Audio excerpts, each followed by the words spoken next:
Bushra is side में बैठने के लिए।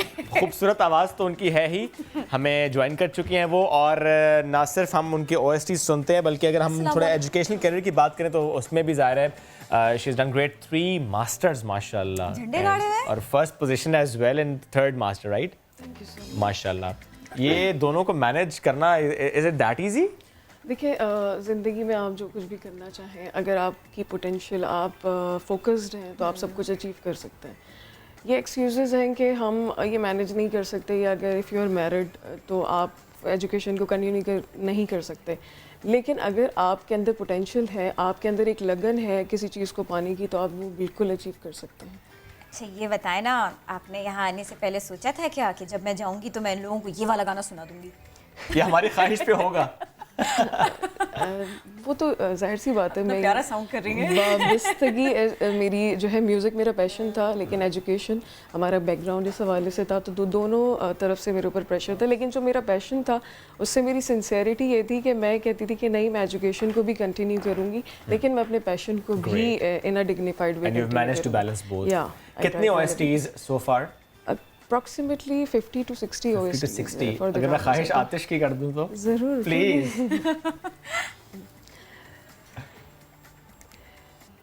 रंग ही रंग है, तस्वीर नहीं है कोई, और इस ख्वाब की ताबीर नहीं है कोई, जागना कुछ भी नहीं, सोना मेरा कुछ भी नहीं,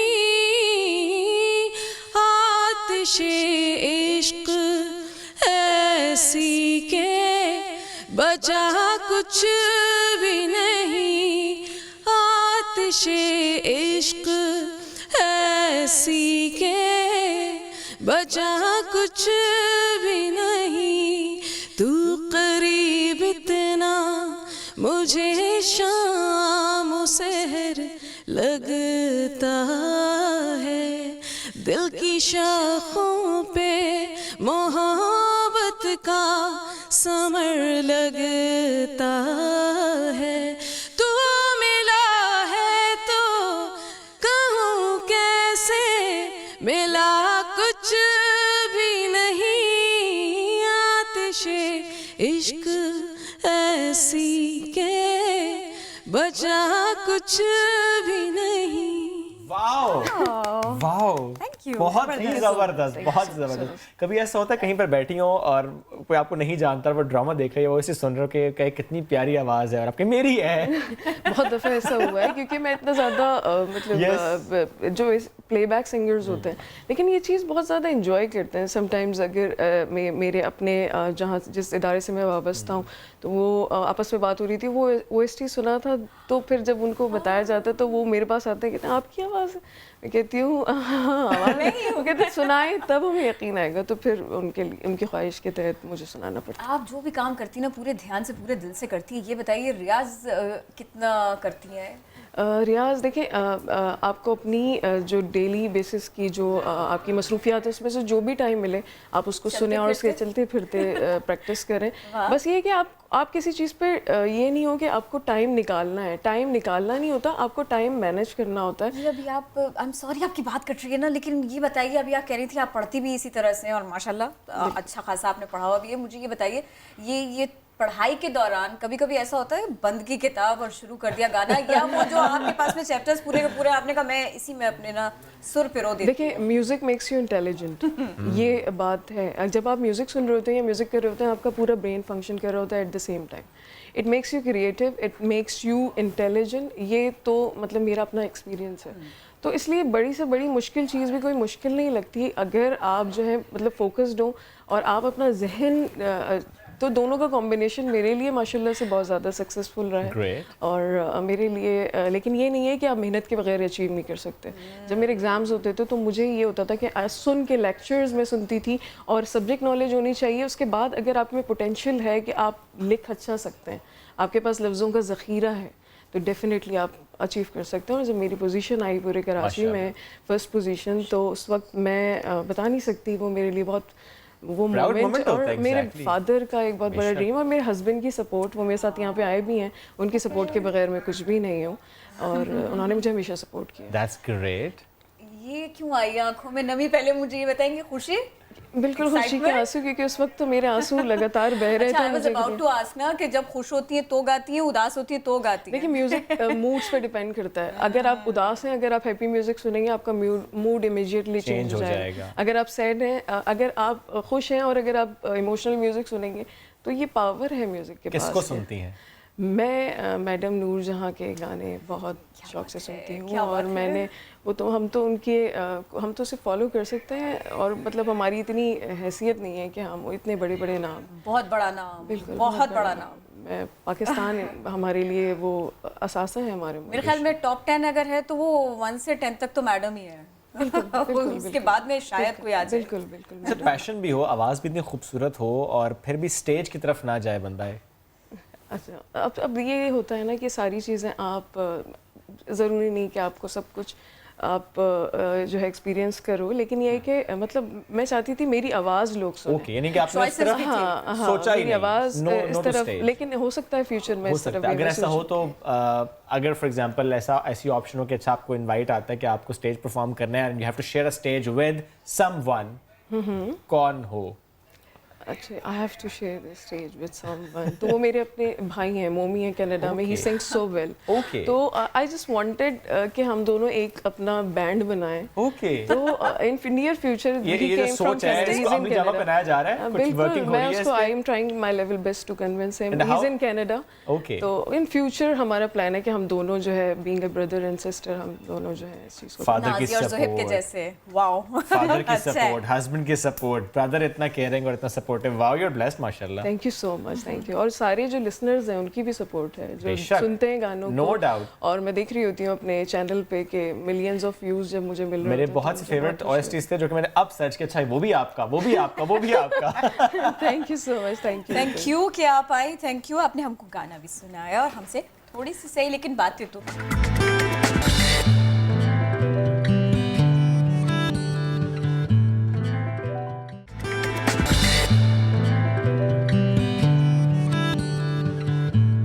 तो बुलंद हौसला और आगे बढ़ने की जो जुस्तजू है ना, ये ऐसी है कि इंसान मंजिल पा लेता है। पैदाइशी तौर पर दोनों हाथों से महरूम मोहम्मद अब्बास लिखना, कंप्यूटर चलाना, सजावटी अशिया बनाना, ये सब कुछ अंजाम देते हैं। ये इनकी ज़िंदगी की जो दिक्कतें हैं ना, वो हमारे सामने कितनी खूबसूरत शक्ल लेकर आती हैं। ज़रा देखिए तो सही। नवी जमात के तालिब इल्म से मिलिए, सिदरा गयास इनके बारे में बताएंगी भी हमें और इनसे मिलवाएंगी भी। पैदाइशी तौर पर दोनों हाथों से महरूम, ये है लाहौर का रिहायशी मोहम्मद अब्बास, जो हाथों का काम भी पाँव से कर लेता है।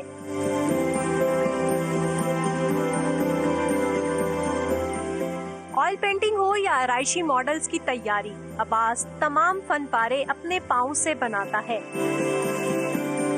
जब मैं बाहर जाता था तो लोग वगैरह देखते थे, पर मैंने किसी चीज़ की लोगों की परवाह नहीं की। जैसे कि दूसरे लड़के अपने माँ बाप के साथ खड़े हुए हैं, जॉब्स वगैरह कर रहे हैं, मैं ऐसे ही अपने माँ बाप के साथ खड़ा होना चाहता हूँ।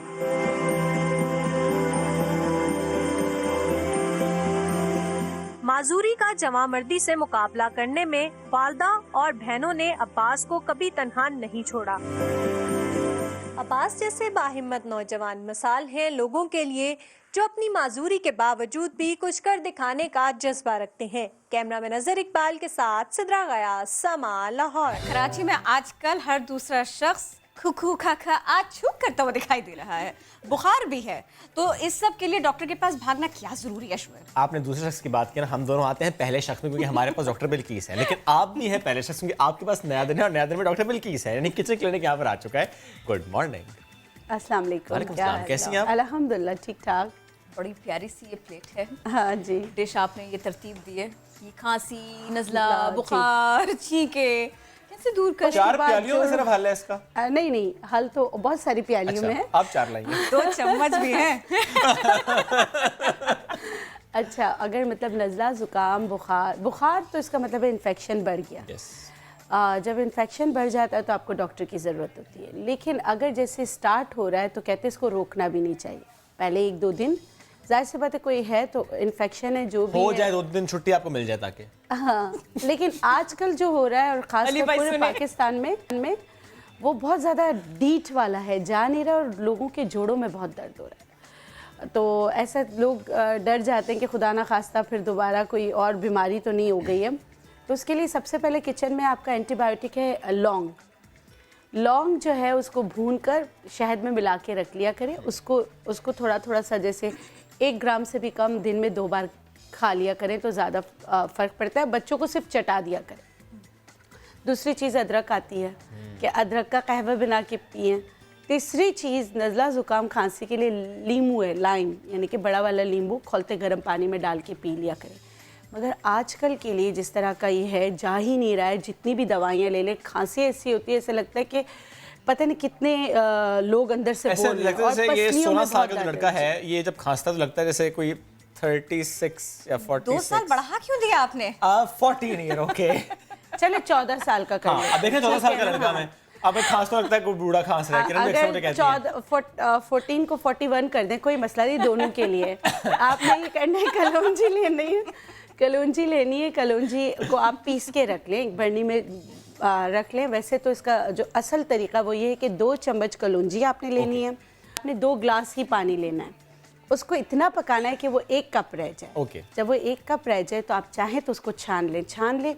उसके बाद गरम पीना है और यहाँ रोक के पीना है और पिंच नमक डाल देना है। अच्छा, कुछ लोग घबराते हैं कि भाई कलौंजी जो बहुत गर्म होती है तो 1 टीस्पून से शुरू कर लें, लेकिन अगर सही तरीके से करें तो 2 टेबल स्पून है, 2 टेबल स्पून और 2 ही ग्लास पानी है।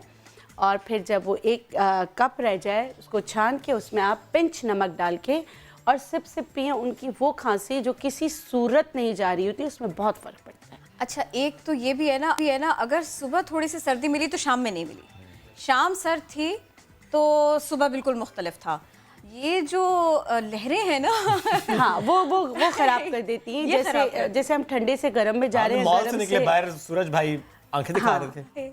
अगर इस तरह की भाई आपने हाँ, उसके लिए सेब का जूस बहुत अच्छा होता है कि आप सेब का जूस जो है उसमें आप लौंग डाल के पिएं। तो फिर ये जो ठंडा गर्म का होता है ना कि आपको एकदम सर्दी से गर्मी में, गर्मी से सर्दी में, उससे भी आपको जो है ना स्नीजिंग हो जाती है, छींकें आना शुरू हो जाती है, एलर्जी होती है।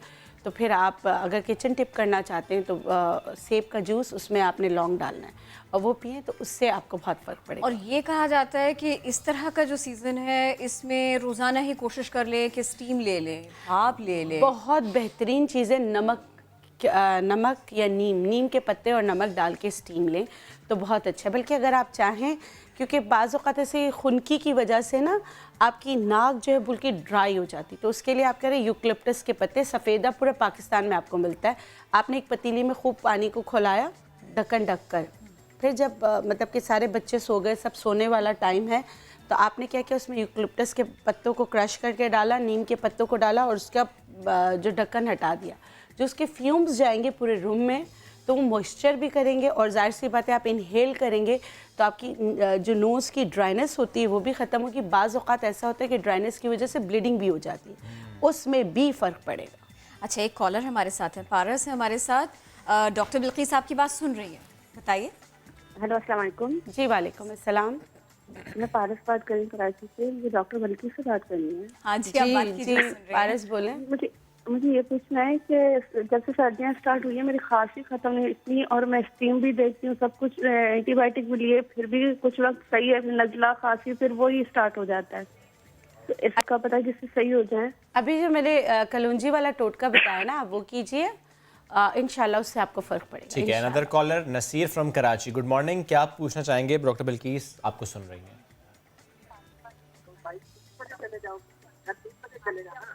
नसीर, आपको आवाज आ रही है? जी आवाज आ रही है, लेकिन वहाँ कॉल तो लगी हुई है। सर सवाल कीजिए।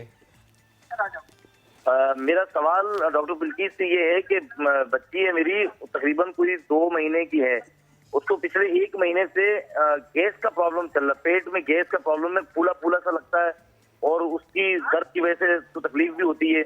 और इसके अलावा हम डाइगेट के कतरे वगैरह ये भी दे चुके हैं और भी बहुत सारी चीजें डॉक्टर ने दी हैं। अच्छा, मुझे एक बात बताएं, बच्ची बहुत छोटी है, 2 महीने की है, तो मदर फीड पर है? मदर फीड नहीं, पर? वो बाहर का फीड लेती हैं, लैक्टोजन देते हैं उसको 1। अच्छा, तो आप ऐसे कीजिए, उसके डॉक्टर के पास जाएं, उसका दूध चेंज कराएं, ठीक है। लैक्टोज फ्री मिल्क जो होता है आपको वो देना पड़ेगा। अगर बच्ची बहुत छोटी है और आपने एक दवा का नाम लिया, उससे फ़र्क पड़ता है। एक्सटर्नल मैं बता सकती हूँ, आपने क्या करना है, सरसों का तेल लेना है।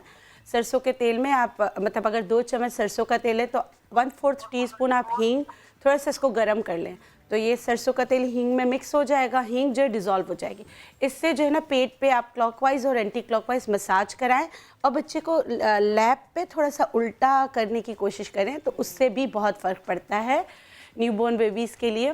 तो उससे जो उनका गैस्ट्रिक इश्यूज़ होते हैं वो डिज़ोल्व हो जाते हैं। थोड़ी सी एक्सरसाइज भी बच्ची को करें तो उससे भी फ़र्क पड़ता है। लेकिन बेहतरीन तरीका ये है कि आप डॉक्टर के पास जाके उसका जो मिल्क आप लोग दे रहे हैं उससे उसको चेंज करें। बिल्कुल, आप बच्चे को लिटाएं सामने और साइकिल चलाएं उसके पैरों की, एक्सरसाइज होती है। हाँ, बहुत अच्छी बड़ी अच्छी एक्सरसाइज होती है। चलें जी, एक और कॉलर है मिसेस खालिद। मिसेस खालिद हमारे साथ है। डॉक्टर बिल्किस सुन रही है आपकी बात।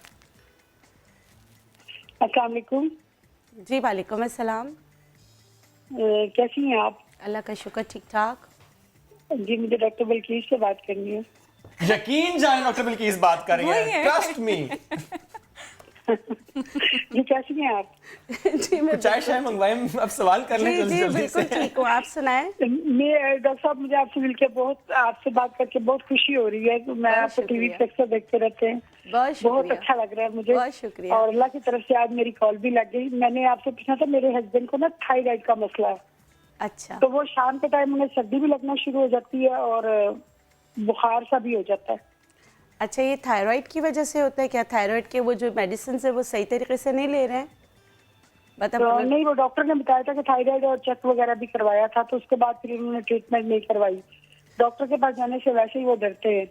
अच्छा, वैसे मैं लाहौर आ रही हूँ 13 और 14 को, अगर आप आना चाहें, क्योंकि जो देखकर इंसान बता सकता है, क्योंकि बुखार हो रहा है और उसको CBC विद ESR ज़रूर कराएं। देखिए, डरने से नहीं होता, हिम्मत करें, घबराना नहीं है, जो भी होगा सामने आ जाएगा। लेकिन बुखार है तो इसका मतलब है बॉडी में इन्फेक्शन है, उसका मालूम करना बहुत ज़रूरी है। तो एक बहुत ही आम सा टेस्ट है, वो करा लें तो उससे पता चल जाएगा। वैसे अगर बुखार किसी नहीं जाता और जो रात को चढ़ता है तो बरहम डंडी एक बूटी है, उसको पीस के पाउडर बना लें और उसको 1 ग्राम के करीब मक्खन में मिलाकर ना सुबह खाली पेट खिला दिया करें और 15-20 मिनट तक नाश्ता नहीं करें। लेकिन अगर थायराइड की मेडिसिन ले रहे हैं तो यही चीज़ जो है ना वो असर के वक्त करें। असर के वक्त का मतलब ये है कि आपने खाना दोपहर 12 से 1 बजे के दरमियान खा लिया हो और वो जो है हज़म वाली चीज़ें खाई हो, जो 4-4, 8-8 घंटे हज़म होती है वो नहीं, मतलब कि जल्दी हज़म होने वाली चीज़ें खाई हो। तो आप ये करके देख लीजिएगा। डॉक्टर बिल्किस, वैसे ये बरहम डंडी का नाम बरहम डंडी क्यों है? वो बहुत भरम से रहती है ना कि वो उसमें ये भरम है वो बुखार को उतार सकती है, वो बहुत सारी चीज़ों में बहुत अच्छी है। कि अभी जो इनसे पहले कॉलर उन्होंने वो बेबी के बारे में बताया, 2 महीने के बच्चे को प्रॉब्लम है, ये थोड़ा सा मदर की तरफ से नहीं हो रहा? देखिए, असल में ये है कि वो फार्मूला मिल्क पे है, जो फार्मूला मिल्क पे ना मदर फीड नहीं करा रही। लेकिन अगर माएँ बच्चों को अगर दूध पिला रही हैं तो उनको जो है ना वो पुराना, जैसे अब कुछ कहती कुछ नहीं होता, चावल खा लेते हैं, नहाने के बाद फीड करा लेते हैं, तो ये सारी चीज़ें एहतियात इलाज से बेहतर है। पुराने ज़मानों में कुछ चीज़ों को कहते हैं मिथ है, अगर वो मिथ भी है और अगर आपके बच्चे की सेहत बनी रहती है तो उन मिथ पे अमल करने से क्या बिगड़ता है। मैं हमेशा ये कहती हूँ कि अगर हम साइंटिफिक लॉजिक पे जाएं तो अभी फिर हम जो है फिर हम अल्लाह को मानते हैं, है ना। तो इसलिए ये है कि आप लॉजिक हर चीज़ में ना ढूंढे, अपनी आसाइशें ढूंढे। ये देखें कि आपके बच्चे की सेहत किसमें, वो चाहे लौंग से मिले, हाँ चाहे लौंग के लश्कारे से मिले, लौंग का लश्कारा से आया हो गया वैसे ही। बहुत शुक्रिया डॉक्टर बिल्किस। इससे पहले कि मैं मज़ीद गड़बड़ करूं, बढ़ना चाहिए हमें आगे।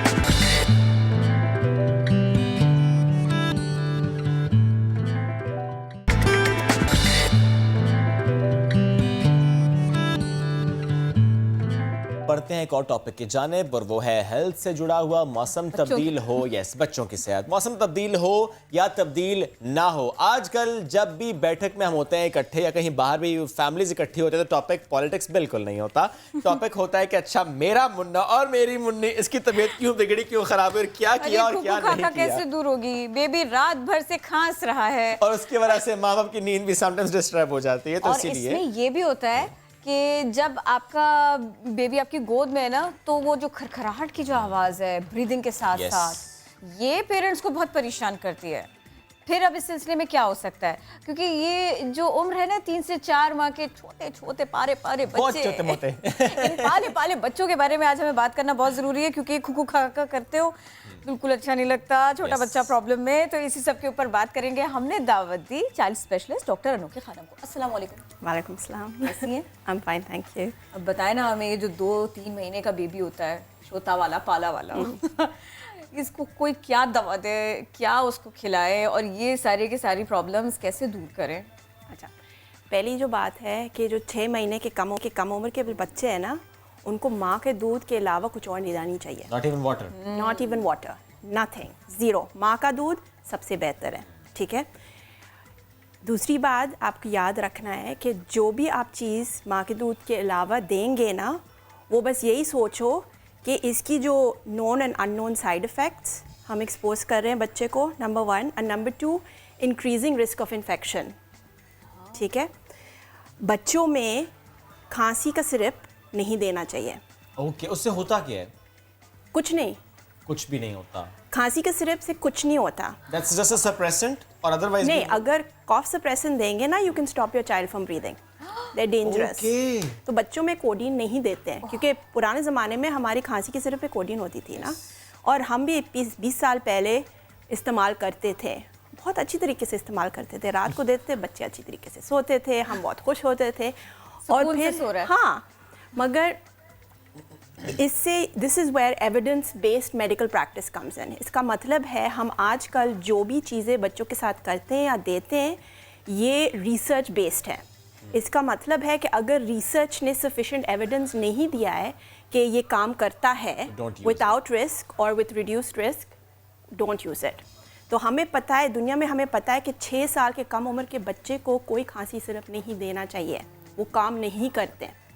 यूके में, यूएस में, स्विट्ज़रलैंड में हम ये नहीं देते आजकल, बिल्कुल बंद। वो बताए ना जो काम करे, फिर क्या करे? फर्स्ट थिंग्स फर्स्ट, प्रिवेंशन होती है, ठीक है। प्रिवेंशन में आपके बच्चे के टीके, आपके घर वाले के टीके, ठीक है। इसका मतलब है your pneumococcal your pertussis vaccine, ठीक है। आपको देखना कि सबकी टीके अप टू डेट हैं, खास तौर के जो सारे बच्चे हिफाजती टीके लगते हैं उनकी बात करें, जो रूटीन में लगते हैं, हिफाजती मराकज़। हाँ, तो वेरी इंपॉर्टेंट, ये सारे करने चाहिए। टाइमली वैक्सीनेशन हो, डन। और फिर हर साल ये फ्लू वैक्सीन आती है, वो भी लगाना चाहिए। वो तो हो गया अक्टूबर में। हाँ, अक्टूबर में लगवानी चाहिए। 6 महीने के बच्चे के ऊपर पूरे घर में होना चाहिए, ठीक है। बड़ों को भी सबको। और first time twice and then yearly. Yes, very good. Doctorship. जो बच्चे 8 साल के कम उम्र के होते हैं ना, अगर उनको कभी नहीं फ्लू की वैक्सीन लगी हुई है, तो आपको पहली दफ़ा 2 दफ़ा देना है, 4 हफ्ते बीच में छोड़ने के लिए बाद, और फिर उसके बाद future years you just need to give it once, ठीक है। That's one thing. Next prevention होती है हैंड वॉशिंग। लोग हैरान होते हैं कि ये सिर्फ एक आसान चीज़ करने के साथ आप अपने घर में अपने आप को बीमार होने से बचा सकते हैं। Is really important. ये जो हैंड सैनिटाइजर्स है, दिस इज़ नॉट इनफ, ये सफिशिएंट नहीं होती है। आपको हाथ पानी के नीचे डालना होता है 20 सेकंड्स के, 20 सेकंड साबुन से अच्छी तरह हाथ धो लें, और पानी के साथ the water is the most important thing, ताकि अच्छी तरह बैक्टीरिया वायरस सब वॉश अवे। हाँ, ठीक है। जब आप हैंड सैनिटाइजर इस्तेमाल कर रहे हैं, आप क्या कर रहे हैं, आप बस गंद हाथ में मसाज कर रहे हैं, ठीक है। ये जो डायरिया की जरासीम होती है, ये हैंड सैनिटाइजर से ख़त्म नहीं होती है, और सारी वायरसेस हैंड सैनिटाइजर से ख़त्म नहीं होती है, सिर्फ हाथ धोने से होती है, ठीक है। That's like these are the 2 most important things to stop the prevention of spread of disease. Third thing is which is really really important, कि जो 3 महीने के कम उम्र के बच्चे होते हैं ना, उनको बुखार नहीं होना चाहिए। ओके। अगर 3 महीने के कम उम्र के बच्चे को बुखार होते हैं ना, आपको फ़ौरन अस्पताल ले जाना चाहिए, स्पेशली वो जो 1 महीने से कम है। That is known as you need to treat it as sepsis until proven otherwise. ठीक है, ये बहुत खतरनाक टाइम पीरियड होती पहले 3 महीने. ठीक है, कि बुखार तो एक सिम्टम है. हाँ, reason would be something else. या बुखार का मतलब कुछ हो रहा है. ठीक है, फिर दूसरी सिम्टम जो होती है, ये फिर 3 महीने के बाद भी we are much more relaxed. ठीक है, बुखार का मतलब है कि आपका जिस्म लड़ रहा है, उसको लड़ने दो. ठीक है, आपको फोकस बच्चे पर करना है और नंबर पर इतना ज़्यादा फोकस नहीं करना है जो 3 महीने के ऊपर होते हैं. जो छोटे बच्चे होते हैं ना, वो प्रीडोमिनेंटली नेज़ल ब्रीदर्स होती है. इसका मतलब ये सिर्फ नाक से साथ सांस ले सकते हैं, मुंह से साथ नहीं, जैसे हम जो बड़े होते हैं. ठीक है, तो उनको जो नज़ला ज़ुकाम होती है ना, आपकी जो पहली काम है ये नाक को साफ रखना. तो सही कर रहे हैं. ठीक है, बच्चे को कोई नेज़ल डिकंजेस्टेंट नहीं देना चाहिए, नाक में कोई दवाई नहीं रखना चाहिए. सिर्फ ये स्टेराइल वाटर की नमक पानी, सलाइन वाटर से nebulise. Exactly, not nebulise. Nebulise नहीं, नेबुलाइज तो वो भी पुराना जमाना का हो गया. घर पर हम आजकल नेबुलाइज नहीं करते. अस्पताल में नेबुलाइज करते. जो मैं बोल रही हूँ ना, वो घर के बारे में बोल रहे हैं. ठीक है, आजकल हम नहीं करते. ये नॉर्मल सेलाइन तो यूके में हमने कभी नहीं किया है, स्विट्जरलैंड में कभी नहीं किया. ये सिर्फ यहाँ पर होती है, पाकिस्तान नहीं होती. अब तो ये टोटका होगा. हाँ, यूएस में भी नहीं होता. ठीक है, माय सिस्टर से पीडियाट्रिशियन थे, मैंने उसके साथ भी बात किया था कि आप लोग ये करते हैं. उन्होंने बोला नहीं, हम नहीं करते. ठीक है, आपको क्या करना है, बहुत आसानी चीज़ होती है. नमक पानी, सेलाइन नोज ड्रॉप्स, जो छोटे छोटे मुन्ने मुन्ने जो बेबीज़ होते हैं, ड्रॉप्स या स्प्रे जो 6 महीने के ऊपर वाले बच्चे. और ये एक एस्पिरेटर होती है, नेज़ल एस्पिरेटर. तो पहले ड्रॉप्स या स्प्रे डालना, 5 मिनट के बाद उसको खींचना है, suck it out, the snot. Yeah, it's disgusting. I know, it's disgusting. But it's for baby, it's very good. Yeah, और जब आप नाक साफ करते हैं ना, तो बच्चे को सांस लेने में आसानी हो जाती है. Exactly. सबसे ज्यादा जो आप बोल रहे हैं ना, खड़खड़, ये सब ये ऊपर से आती है. इसलिए हम कहलाता है, हम बोलते हैं अपर रेस्पिरेटरी ट्रैक्ट इन्फेक्शन. अरे वाह, आधा डॉक्टर तो यहाँ पर बैठा हुआ है. किरण ने मुझे ऑनरी डिग्री दी हुई है. चलती फिरती क्लिनिक. उल्टा मैं तो ये भी करती हूँ, अरे तुम्हें ये प्रॉब्लम, जाओ श्वेत से पूछो. Walking encyclopedia. वाह वाह, हू रीड्स विकिपीडिया ना. नहीं तो हमारी जो एग्जैक्टली आमतौर पर ये जो वायरसेस होते हैं, और आमतौर पर वायरस ही होती है, तो ये अपर रेस्पिरेटरी ट्रैक्ट को अटैक करते हैं. और जब ये नाक और जो पीछे जब सब बंद हो जाता है ना, तो बच्चों को सांस लेने में मुश्किल भी हो जाती है. ठीक है, तो इट्स रियली इंपॉर्टेंट कि नाक को साफ रखना. ठीक है, you do that and you see how the child is reacting. ठीक है, रेड फ्लैग्स मैं बोलती हूँ कि 99% जो बीमारियाँ होती है वायरस होती है. आपको बस ख्याल रखना होता है कि रेड फ्लैग्स की. ठीक है, जो नज़ला खांसी के रेड फ्लैग्स होती है, वो है नंबर 1, जो छोटे छोटे बेबीज़ में होते हैं ना, ये कैसे पी रहे हैं. जैसे मैंने बोला है कि ना, प्रीडोमिनेटली नेज़ल ब्रीदर्स, ये सिर्फ नाक से सांस ले सकते हैं. तो अगर नाक बंद है या उनको सांस लेने से मुश्किल हो रहे हैं ना, तो ये सही से दूध नहीं पिएंगे. ठीक है, तो ये तो पहली वार्निंग साइन है कि अगर आपका बच्चा आधा से कम दूध ले रहा है, तो आपको इसको अर्जेंटली डॉक्टर के पास ले जाना होगा. ठीक है, बिल्कुल लाइट नहीं ले. No, don't take it lightly. अगर बुखार भी नहीं है, मगर अगर वो नहीं पी रहा है, तो उसकी nutritional is not being completed, तो आपको ले जाना चाहिए. नंबर 2, ये जो छोटे बच्चे हैं ना, ये हमसे ज़्यादा तेज़ सांस लेते हैं, वो बिल्कुल नॉर्मल होती है. ठीक है, आराम में अगर आप देख रहे हैं कि आपके बच्चे बहुत जल्दी सांस ले रहे हैं, या इनके रिब्स के बीच में बहुत प्रोमिनेंट हो रहे हैं, सकिंग इन, डिप्रेशन हो रही है, तो दैट्स अनदर वार्निंग साइन. इसका मतलब है आपको बच्चे को जल्दी से जल्दी डॉक्टर के पास ले जाना चाहते हैं. ठीक है, इस उम्र के बच्चे में ये एक बीमारी होती है जो कहलाती है ब्रोंकियोलाइटिस. ये क्यों होती है? क्योंकि इन उम्र के बच्चे, इनकी एनाटमी जो होती है ना, इनकी लंग्स थोड़ी सी सख्त होते हैं और लिटिल बिट हाइपर रिएक्टिंग. ठीक है, तो उसमें ज़्यादा म्यूकस भी फंस जाती है, और फिर ये जैसी rattle rales and whistling sounds आती हैं जब हम सुनते हैं. ठीक है, this is called bronchiolitis. Again, इसके खिलाफ हम ज़्यादा नहीं कर सकते. मैं हर वक्त पेरेंट्स को बोलती हूँ कि आप जो भी कर रहे हैं, we know, research has shown, आप कुछ भी नहीं कर सकते. आपको बस देखना कि बच्चा सही से पी रहा है, सही से सो रहा है, आप सब लोग हाथ धो रहे हैं, नाक साफ रख रहे हैं, टीके लगा रहे हैं. इसके ज़्यादा आप कुछ नहीं कर सकते. प्रिवेंशन करें, don't go for antibiotics. Antibiotics वो उस वक्त आती है जब व्हेन वी आर थिंकिंग कि ये कहीं कहाँ सेकंडरी होंगी ना, वो घर में तो नहीं, absolutely not. Without a doctor's prescription, absolutely not. और ये बहुत आजकल तो फॉर एग्ज़ाम्पल हम रैपिड टेस्ट कर, पाकिस्तान में अनफॉर्चुनेटली क्लिनिक में नहीं होती, मगर यूके में हम वो रैपिड RSV टेस्ट करते थे, स्विट्ज़रलैंड में भी करते थे। जब बच्चे आते थे ब्रोंकियोलाइटिस के साथ हम वो करते थे, और अगर पॉजिटिव था, हमें पता है कि इसके बच्चे की सांस ज़्यादा जल्दी चलेगी, उनको ऑक्सीजन मिलना होगा, उनको हाइड्रेशन सपोर्ट मिलनी होगी। और क्योंकि हमने देखा है कि RSV ब्रोंकियोलाइटिस है, पॉजिटिव है, हमें पता था, it doesn't matter how sick the child got, हम उनको एंटीबायोटिक नहीं देते थे। ये टेस्ट यहाँ पे होता ही नहीं है या प्रैक्टिस नहीं है? No, rapid test, I don't think we get it. I've not seen it, but maybe in the hospitals, but ये होना चाहिए, और इस तरह की बहुत सी प्रैक्टिसेस हैं जो कि पाकिस्तान में होनी चाहिए, otherwise prevention is better than cure. Same thing with the influenza, rapid influenza. My sister. For all the viruses. Well, we don't have it for all the viruses. हमारे पास सारे viruses के साथ उनके पास rapid test नहीं आती है ना. मगर influenza virus की मगर मेरी बहन इस्तेमाल करती है, US में it's standard there that you do the rapid test, और अगर आप पहले 48 hours में ट्रीट करते हैं, if it's influenza positive, it sometimes it helps shorten the illness.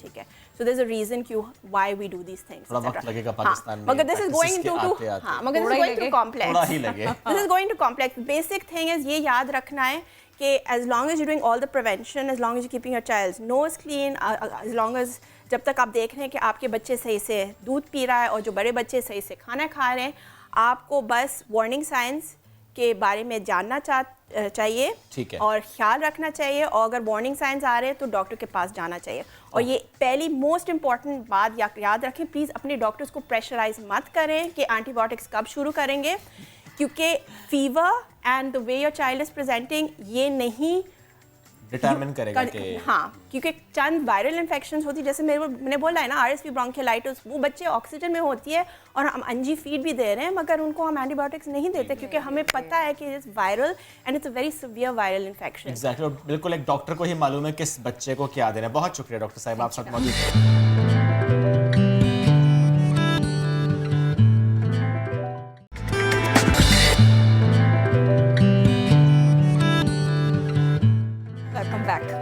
Go green, beautiful green. और हमारे नौजवान, पाकिस्तानी नौजवान बड़ा अच्छा काम कर रहे हैं। क्या बात है जनाब, क्या बात है। कोई मुकाबला हो, ये जीत करना है मुमकिन नहीं है।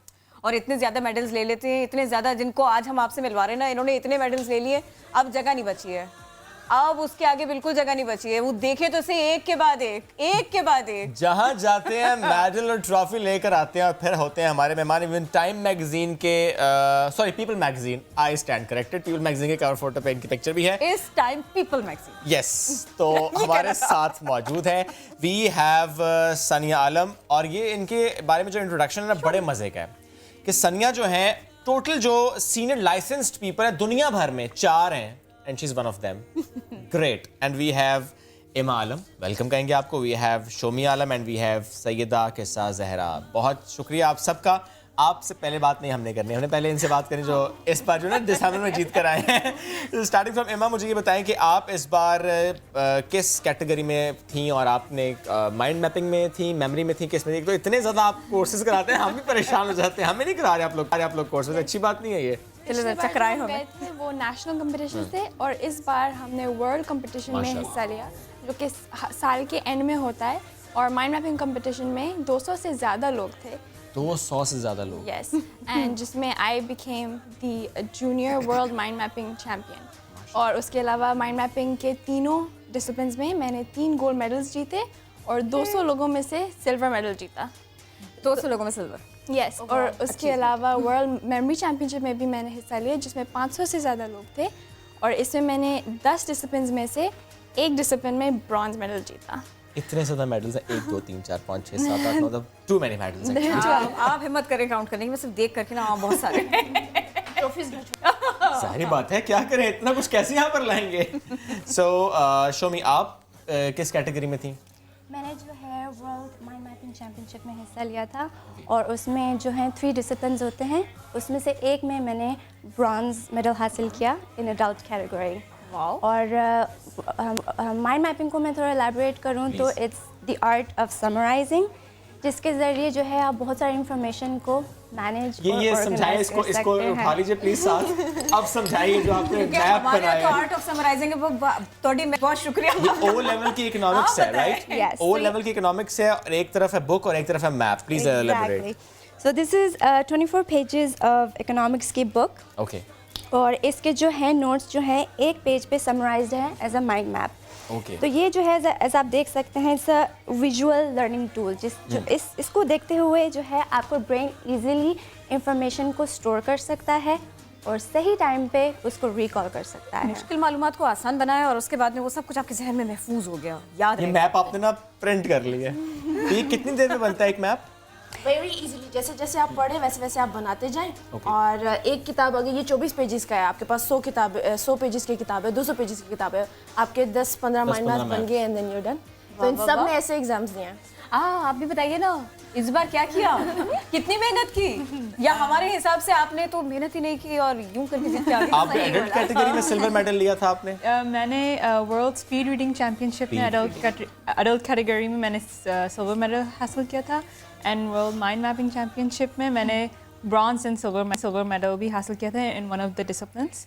और मैं स्पीड रीडिंग अगर एलैबोरेट करना चाहूँ कि एवरेज बंदा जो है 200 वर्ड्स पर मिनट पढ़ता है सिर्फ. और स्पीड रीडिंग कोर्स के ज़रिए हम जो 200 वर्ड्स पढ़ते हैं हम वो थाउजेंड्स ऑफ वर्ड्स पर मिनट पढ़ सकते हैं. यूनाइटेड नेशंस ने बोला है ऑफिशियली कि एक लिटरेट बंदे को 400 वर्ड्स पर मिनट मिनिमम आना चाहिए. और तो हम स्पीड रीडिंग कोर्स के ज़रिए हम more than thousands and thousands of words पर मिनट पढ़ सकते हैं. फॉर एग्जांपल उसमें होता है कि आपको एक ऐसी किताब मिलती है जो कि अनपब्लिश्ड होती है और आप उसे 100% फौरन से पढ़ लेते हैं. और ऐसा तो नहीं है कि कोई ये सोचे कि आप वो तेज तेज पढ़ के सुनाएंगे वो सुनाएंगी नहीं, वो बुक पढ़ती हैं. नहीं ऐसे नहीं लेकर जाना. पहले पूरी ट्रेनिंग कराएं ताकि मैं भी एक आधा मेडल जीत कर आऊं ना. किरण, तो 30 आवर्स का कोर्स है एक बस स्पीड रीडिंग का. 30 आवर्स, दैट्स इट. वाओ, हमारे 30 आवर्स आपने इसका रनडाउन क्या है? 30 आवर्स का मतलब क्या है कि वीक डे में अगर आपने 3 घंटे दे दिए जी, एक सेशन 3 घंटे का होता है, सो यानी सिर्फ 10 सेशन. ओके, 3 घंटे आपने दिए एक वीक में, तो कितने? सिर्फ इसी की बात हो रही है या बाकी course? Mind mapping, memory skills, speed reading, जो तीनों कोर्सेज अभी मेंशन हुए हैं, 30 आवर्स ईच. लाइफ के 30 आवर्स निकाले तो इसका मतलब क्या बना? इसका मतलब ये आगे के लिए बहुत सहूलत. एग्जैक्टली, यही पूरा मकसद है कि 30 घंटे में आप एक ऐसी स्किल हासिल कर लें, सीख लें, जिससे आपकी ज़िंदगी आसान हो सकती है. ये सब कुछ बस 30 घंटे की बात है. 30 घंटे में तो अच्छी खासी मेहनत लगती होगी ना. लेकिन हम जिस तरीके से सिखाते हैं ना वो इंसान के लिए बहुत नेचुरल लर्निंग तरीका है. और मैं इस बात को ही बोलूँगी कि हम आपको सिखाते नहीं, हम आपको ये बात बताते हैं कि कैसे अनलर्न करें वो सारी चीजें जो आपने इनकरेक्ट हैबिट्स करें. अनलर्न क्या है? इनकरेक्ट हैबिट थोड़ा सा लोगों को समझाए ना, इनके जैसे रोशन चेहरे फिर और लोगों के भी हो, इसलिए. ओके, तो बात यह है कि क्यों ये लोग तेज़ी से वो काम कर पाते हैं जो एवरेज बंदा नहीं कर पाता, चाहे वो यादाश्त हो, माइंड मैपिंग हो या स्पीड रीडिंग हो. तो ऐसा नहीं है कि आप हमारे इंस्टीट्यूट में आएंगे और हम कोई चमत्कार कर देंगे कि अब आपको ये स्किल मिल गई है. हर इंसान इन सलाहियतों के साथ पैदा होता है क्योंकि इंसान के पास दिमाग है एंड दिमाग दुनिया का most fastest machine I would say है. तो आपको हम क्या सिखाते हैं? हम ये बताते हैं कि कैसे जो अपनी लाइफ टाइम बचपन से लेके अब तक इनकरेक्ट लर्निंग हैबिट सीखे हुए हैं वो आप अनलर्न करें. तो जो बचता है वो नेचुरल आपकी स्पीडी सलाहियत होती है. और ये जो आप लोगों की गुत्थियाँ उलझी हुई इसको यूं करके सुलझा देते हैं चुटकी बजा के, बहुत सहूलत के साथ में, बड़े प्यार के साथ में. कहीं कोई ऐसा स्टूडेंट तो नहीं आ जाता जिसको आपको बार बार कहना पड़ता है घबराना नहीं है, हमने तुम्हारी ये चीज़ आसान बना दी है, इस बात को थोड़ा सा समझ लो. होता है कभी ऐसे? हमारे पास ऐसा होता है. पिछले 1-2 हफ्ते पहले हमारा स्पीड रीडिंग का कोर्स खत्म हुआ था, एक बैच खत्म हुआ था. तो उसमें जो है बिलो एवरेज से जो इन्होंने बोला कि 200 की स्पीड एवरेज स्पीड है, उससे भी कम की स्पीड के लोग आए थे हमारे पास. अच्छा, उनकी जब स्पीड बढ़ना शुरू हुई, हज़ारों में गई, तो वो शॉक हो गए कि ये कैसे. मैंने कहा आप खुश क्यों नहीं है कि आपकी स्पीड एंड कम्प्रीहेंशन दोनों बढ़ गई है. 1700 हो गई थी उनकी स्पीड.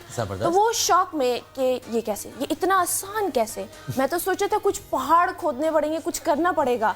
तो वो ऐसे बहुत सारे आते हैं जिनको एक स्टोन था जो अनटर्न करना था. क्या पता. अच्छा सनिया, मुझे ये बताएं कि आपके इंस्टीट्यूट में ज़्यादा लोग आए और 30 आवर्स का कोर्स करें, but why don't you think कि यही कोर्स आप लोग स्कूल्स में जाके या कॉलेज में जाके सिखाएं? हमारा एम ही यही है Okay. कि पाकिस्तान के पूरे जो जितने भी एजुकेशन सिस्टम्स हैं उसमें हम ये सुपर लर्निंग की चीज़ें डाल दें और पाकिस्तान का हर प्रोफेशनल जो है इन स्किल्स को इस्तेमाल करे। और आपको लगता है कि स्कूल्स में हो और कॉलेजेस में हो और बच्चे पढ़ें तो इसके आपकी कितनी अच्छी स्किल्स डेवलप हो जाएंगी कि आप फिर सारे फर्स्ट आ रहे होंगे? रट्टा मारने की जरूरत नहीं पड़ेगी, बच्चों को किताब पकड़ाने से पहले ये सलाहियतें पकड़ाएं। आप उनको ये किताब पकड़ा के और 2-3 लेक्चर दे के आप ये मत बोलें कि करो अब जो करना है, एग्जाम जब आएगा तो आपने एग्जाम देना, अब जो जिस तरीके से भी आप एग्जाम देंगे वो आपके ऊपर है, आप उनको सलाहियत तो देना। और ये मिनिमम एज क्या हो जो बच्चा आपके पास आए? 10 साल। हम 10 साल छोटे बच्चे थोड़ा सा वेट करें। बहुत शुक्रिया आप सब साथ मौजूद थे। मैं 10 साल से बड़े बच्चे को आपके पास भेजूंगी। थोड़ा सा ही बड़ा हूँ, थोड़ा सा बिल्कुल। जिंदगी की मुश्किलों से लड़ते हुए जब एक खातून अपने घर से निकलती है और ज़िंदगी का सामना करती है तो उसे किन किन बातों की परवाह करनी पड़ती है। इन बाहिम्मत खातून को देखकर, इनकी बात सुनकर आज उसका एक आईना, एक झलक हमको जानने को मिली है। उनको ये भी देखना है कि लोग उनके बारे में गलत बात ना करें। उनको ये भी देखना है कि उनको अपनी ज़िंदगी रन करनी है, अपने बच्चों को पालना है और कितने चैलेंजेस से निमटते हुए आगे बढ़ना है। उन्होंने इस चीज़ को भी जहन में रखा है कि बच्चों को मालूम हो माँ ने कितनी मुश्किल झेली, माँ किस तरह से सीधे रास्ते पर कितनी दिक्कतों का सामना करते हुए चलती रही, कोई फ़ायदा नहीं उठाया, न किसी को उठाने दिया और कितनी मेहनत की ताकि घर का चूल्हा जले, ताकि बुनियादी ज़रूरतें पूरी हो सकें। शौहर नहीं है लेकिन किसी के आगे हाथ नहीं फैलाया। ख़ुद मार्केट में जाना और जब लोग अपनी तेज़ आवाज़ में बोली लगा रहे होते हैं, इशारे से बताना। उस माहौल को समझने की कोशिश कीजिए। खातून अपने घर से निकली थी तो हैरेसमेंट का खौफ लेकर निकली थी, लेकिन अब कुछ लोग उन्हें सपोर्ट भी करते हैं।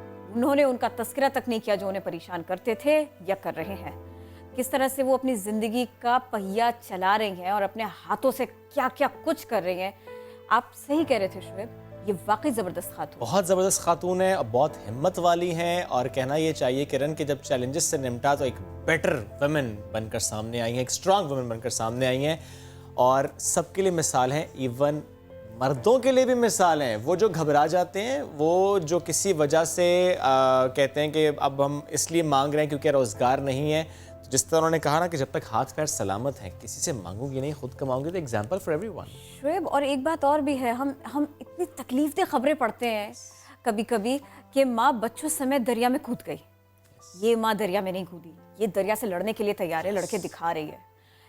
ये भी एक अच्छी एग्जाम्पल है। दूसरे ये कि आप देखिए खातून कैसे गुंधी होती है, किन जज्बों के साथ बनी होती है कि रोना है, आंसू है, किसने साथ नहीं दिया ये शिकवा नहीं है, ज़िंदगी से कोई शिकवा नहीं है, लेकिन अपने बच्चों को पालने की लगन है कि वो आंसू पोंछ डालती है, नकाब करती है, घर से निकलती है, कितनी बातें झेल लेती है और कितनी बातें छुपा जाती है। बताने की जहमत ही नहीं, ज़रूरत ही नहीं। भाई इसे कहते हैं तरक्की, इसे कहते हैं तब्दीली, इसे कहते हैं पॉजिटिविटी। एग्जैक्टली, खुद से लड़ना, माशरे से लड़ना और फिर आगे बढ़ना, ये एग्जाम्पल है उनकी। बढ़ते हैं आगे, कुछ दीगर खबरें शामिल करते हैं। अक्सर लोगों को सड़क पार करते हुए देखा गया कि मोबाइल फ़ोन का इस्तेमाल करते हैं, ना सिर्फ ये कि कॉल कर रहे होते हैं बल्कि मैसेजिंग कर रहे होते हैं, सोशल मीडिया का इस्तेमाल कर रहे होते हैं और इसी दौरान अक्सर हादसात हो जाते हैं। और एक तहकीक रिसर्च भी सामने आई है एग्जैक्टली, ये रिसर्च सामने आई कि सड़क पार करते हुए स्मार्टफोन का इस्तेमाल यानी म्यूज़िक सुनना, मैसेजिंग करना, किसी से बात करना, इसकी वजह से हर साल लाखों लोग हलाक हो जाते हैं। रिसर्च इंजरी प्रिवेंशन नामी बरतानवी मैगजीन में शाया हुई, जिसमें कहा गया है कि हर साल रोड क्रॉस करते हुए मोबाइल फ़ोन इस्तेमाल करने से दुनिया में 2,70,000 अफराद हलाक हो जाते हैं। अच्छा, अगर हम खास तौर पर बात कर लें पैदल चलने वालों की, तो स्मार्टफोन या फिर दीगर डिजिटल आलात का इस्तेमाल, इसकी वजह से उनका फोकस सड़क से हट जाता है और फिर ये एक सेफ्टी इशू बन जाता है उनके लिए भी और जो वहाँ से लोग दीगर गुजर रहे हैं उनके लिए भी। तो हमने कोशिश की कि आज इस सारे मामले के ऊपर तफसील के साथ बात करें। माहिर नफ्सियात डॉक्टर सोबिया आफ्ताब हमारे साथ हैं। अस्सलाम वालेकुम, कैसे हैं आप? ये बताइए कि रोड क्रॉस कर रहे हैं और साथ में मोबाइल का इस्तेमाल कर रहे हैं, वो उनको मैसेज करना हो, मैसेज सुनना हो, पढ़ना हो, गाने सुनने हो, ये जो मगन हो जाना है, सारी दुनिया से कट जाना है, सड़क पर चलने वाले के लिए ये कितना ख़तरनाक है और ये इसकी ज़हनी हालत क्या है? बिल्कुल, देखिए ख़तरनाक तो इस हद तक है कि जैसे अभी आपने बताया है कि कितनी जो है अमवात वाक़या होती हैं पूरी दुनिया में सिर्फ इस मोबाइल फ़ोन की वजह से रोड क्रॉस करते हुए। सवाल ये पैदा होता है कि लोग इस्तेमाल करते क्यों हैं, ठीक है। इसके अगर हमें इस फिनोमेना को समझना है तो हमें एडिक्शन को समझना होगा, यानी नशे को। तो जिस तरह से नशावर अद्वियात होती हैं और हम उनका इस्तेमाल करते हैं, हम उन पर डिपेंडेंट हो जाते हैं, उनके बगैर नहीं रहते हैं। तो जो ये है सेल फ़ोन का यूज़ है, जब ये एडिक्शन की हद तक आ जाता है, यानी ये it's one of the addiction, दो कि इसको हम जो मेंटल डिसऑर्डर की क्लासिफिकेशन बुक ऑफ क्लासिफिकेशन है उसमें इसको इंक्लूड नहीं किया गया है, but it has been proposed कि आप उसके अंदर इसको शामिल कर दीजिए। जिस तरह से गैम्बलिंग या बाकी एडिक्टिव बिहेवियर है, ये भी एक एडिक्टिव बिहेवियर है। अब इसके अंडरलाइंग थेरी क्या होती है कि हम जिस तरह से अगर हम देखें खाना खाते हैं, देयर इज़ अ ब्रेन, हमारा जो ब्रेन सर्किट है वो इस तरह से वायर हुआ हुआ है कि जब हम खाना खाते हैं तो हमें अच्छा महसूस होता है, अपना पसंदीदा खाना खाते हैं। जब हमारी कोई तारीफ़ करता है हमें अच्छा महसूस होता है। तो हमारा जो ब्रेन सर्किट है वो डोपामाइन को रिलीज़ करता है, ये फील गुड केमिकल है जिससे आप अच्छा फील करते हैं। तो जैसे ही ब्रेन को सिग्नल मिलता है कि आपकी तारीफ़ की गई है या आपने कोई अच्छा काम किया है या कोई लाइफ में अचीवमेंट सक्सेस है, तो आप एकदम से अच्छा फील करते हैं, वो हार्मोन रिलीज़ होता है। अच्छा, ये जो हमारा ब्रेन सर्किट है इस तरह से वायर है कि ये जो अच्छा फील होना है यही मोटिवेट करता है, तो ही आप दोबारा अपनी तारीफ़ सुनना चाहते हैं, इसीलिए हम वो मोटिवेटिंग बिहेवियर्स करते हैं अपनी लाइफ के अंदर। मोबाइल फ़ोन के अंदर भी अगर आप देखें तो मुख्तलिफ़ पर्पसेस के लिए यूज़ कर रहे होते हैं इसको। तो जब हम उसे इसलिए इस्तेमाल कर रहे हैं कि वहाँ हम देख रहे हैं हम लोगों के साथ कनेक्टेड हैं, किसी ने हमारी पिक्चर पे कमेंट किया, हमने किसी का लाइक किया, हम स्माइलिंग फेसेस देख रहे हैं। तो जब हम ये एक्शंस कर रहे हैं, ये सारे क्या कर रहे हैं, ये हमें अच्छा महसूस कराते हैं।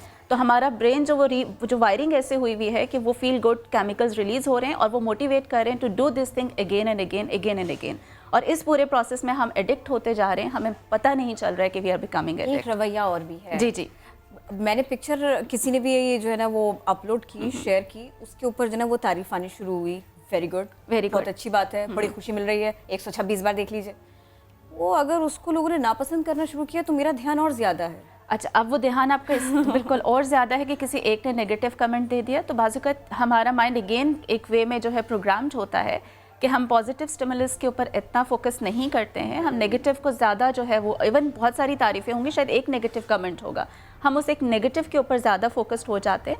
वो तब होते हैं कि कहीं ना कहीं हम अपने सेल्फ इमेज के बारे में, या जैसे हम खुद को देखते हैं, हमें कहीं डाउट्स होते हैं कि शायद हम उतना अच्छे नहीं हैं, ठीक है, या क्योंकि हम अपने आप को जो जज करते हैं एक अपनी आंख से करते हैं, एक दूसरों की आंख से करते हैं, तो वो हमें कहीं ना कहीं वो जो हमारा सेल्फ इमेज है वो उसका नतीजा ये निकलता है कि अगर घर में सोफा पर बैठे हुए हैं तो मजीद इन्वॉल्व हो गए, दुनिया से कट गए। और अगर मैं वापस आऊंगी इसी रिसर्च के ऊपर कि अगर ट्रैफिक में है और सड़क पे चल रहे हैं तो और गए, और आप गए का मतलब ये कि बाकी लोगों को भी आपने फंसा दिया। और इसमें एक और जो चीज़ है कि हमारा जो ह्यूमन माइंड है ना, इसकी एक कैपेसिटी है, ये एक टाइम पे एक नंबर ऑफ थॉट्स को प्रोसेस कर सकता है। हम अगर आप भी देखें रोज़मर्रा ज़िंदगी में क्या 4-5 काम पे आप अटेंशन को जो है वो कर सकते हैं कि मैं ये भी कर रही हूँ, मैं ये भी कर रही हूँ, मैं ये भी कर रही हूँ। टीवी के साथ खाना तो सही से पकता नहीं है, दो काम एक साथ वेरी ट्रू। तो human mind has a capacity to process thoughts. तो जब आपने उसे फोकस करा दिया है, आप रोड भी क्रॉस कर रहे हैं, आपने यहाँ भी किया और वहाँ पे भी एक एक्टिविटी नहीं है ना, आप वीडियो भी देख रहे हैं, आप पिक्चर भी, आप लाइक्स भी कर रहे हैं, उसमें क्या होता है, यू बिकम सो एंगेज्ड कि फॉर अ मोमेंट आप बिल्कुल डिटैच हो जाते हैं। मालूम ही नहीं हो रहा कि where I am, because you are so engrossed and lost in that, यानी इतना महव हो चुके हैं उसमें कि आपको पता ही नहीं कि आपकी सराउंडिंग्स क्या है। ये तो हम उनकी बात कर रहे हैं जो सड़क क्रॉस कर रहे हैं, लेकिन सम टाइम जो सड़क क्रॉस करते हुए फ़ोन यूज़ नहीं कर रहा, लेकिन एक ड्राइवर यूज़ कर रहा है और फिर उसकी गफलत की वजह से एक्सीडेंट हो रहा है, वो भी इसी एडिक्शन। बिल्कुल, ऑब्वियसली एडिक्शन ही है कि अगर ड्राइवर करे, यानी जो भी ड्राइव कर रहा है ना, एक्सीडेंट हमेशा उसकी वजह से होता है जो ड्राइव कर रहा होता है, तो वो आप खुद हो या ड्राइवर हो। फिर 3 क्विक सॉल्यूशन इससे निकलने की, प्लीज। देखिए, इससे निकलने के लिए अगर आप इस चीज़ का अंदाज़ा लगा लीजिए कि ये अगर हमें, जैसे मैंने कहा कि इसको कह दिया गया है कि इसमें शामिल कर दीजिए कि ये एडिक्शन है, यानी ये भी एक बीमारी है, तो अगर हम ये समझ लें कि ये बीमारी है तो इसका मतलब है कि हम नशे के आदी होते जा रहे हैं, इस नशे के, मोबाइल फ़ोन के नशे के आदी होते जा रहे हैं, नंबर 1। सेकेंड जो है, हमें जो करना है, how we can get rid of it, हमें अपने, यानी रिमोट कंट्रोलर हमें अपने हाथ में लेना है।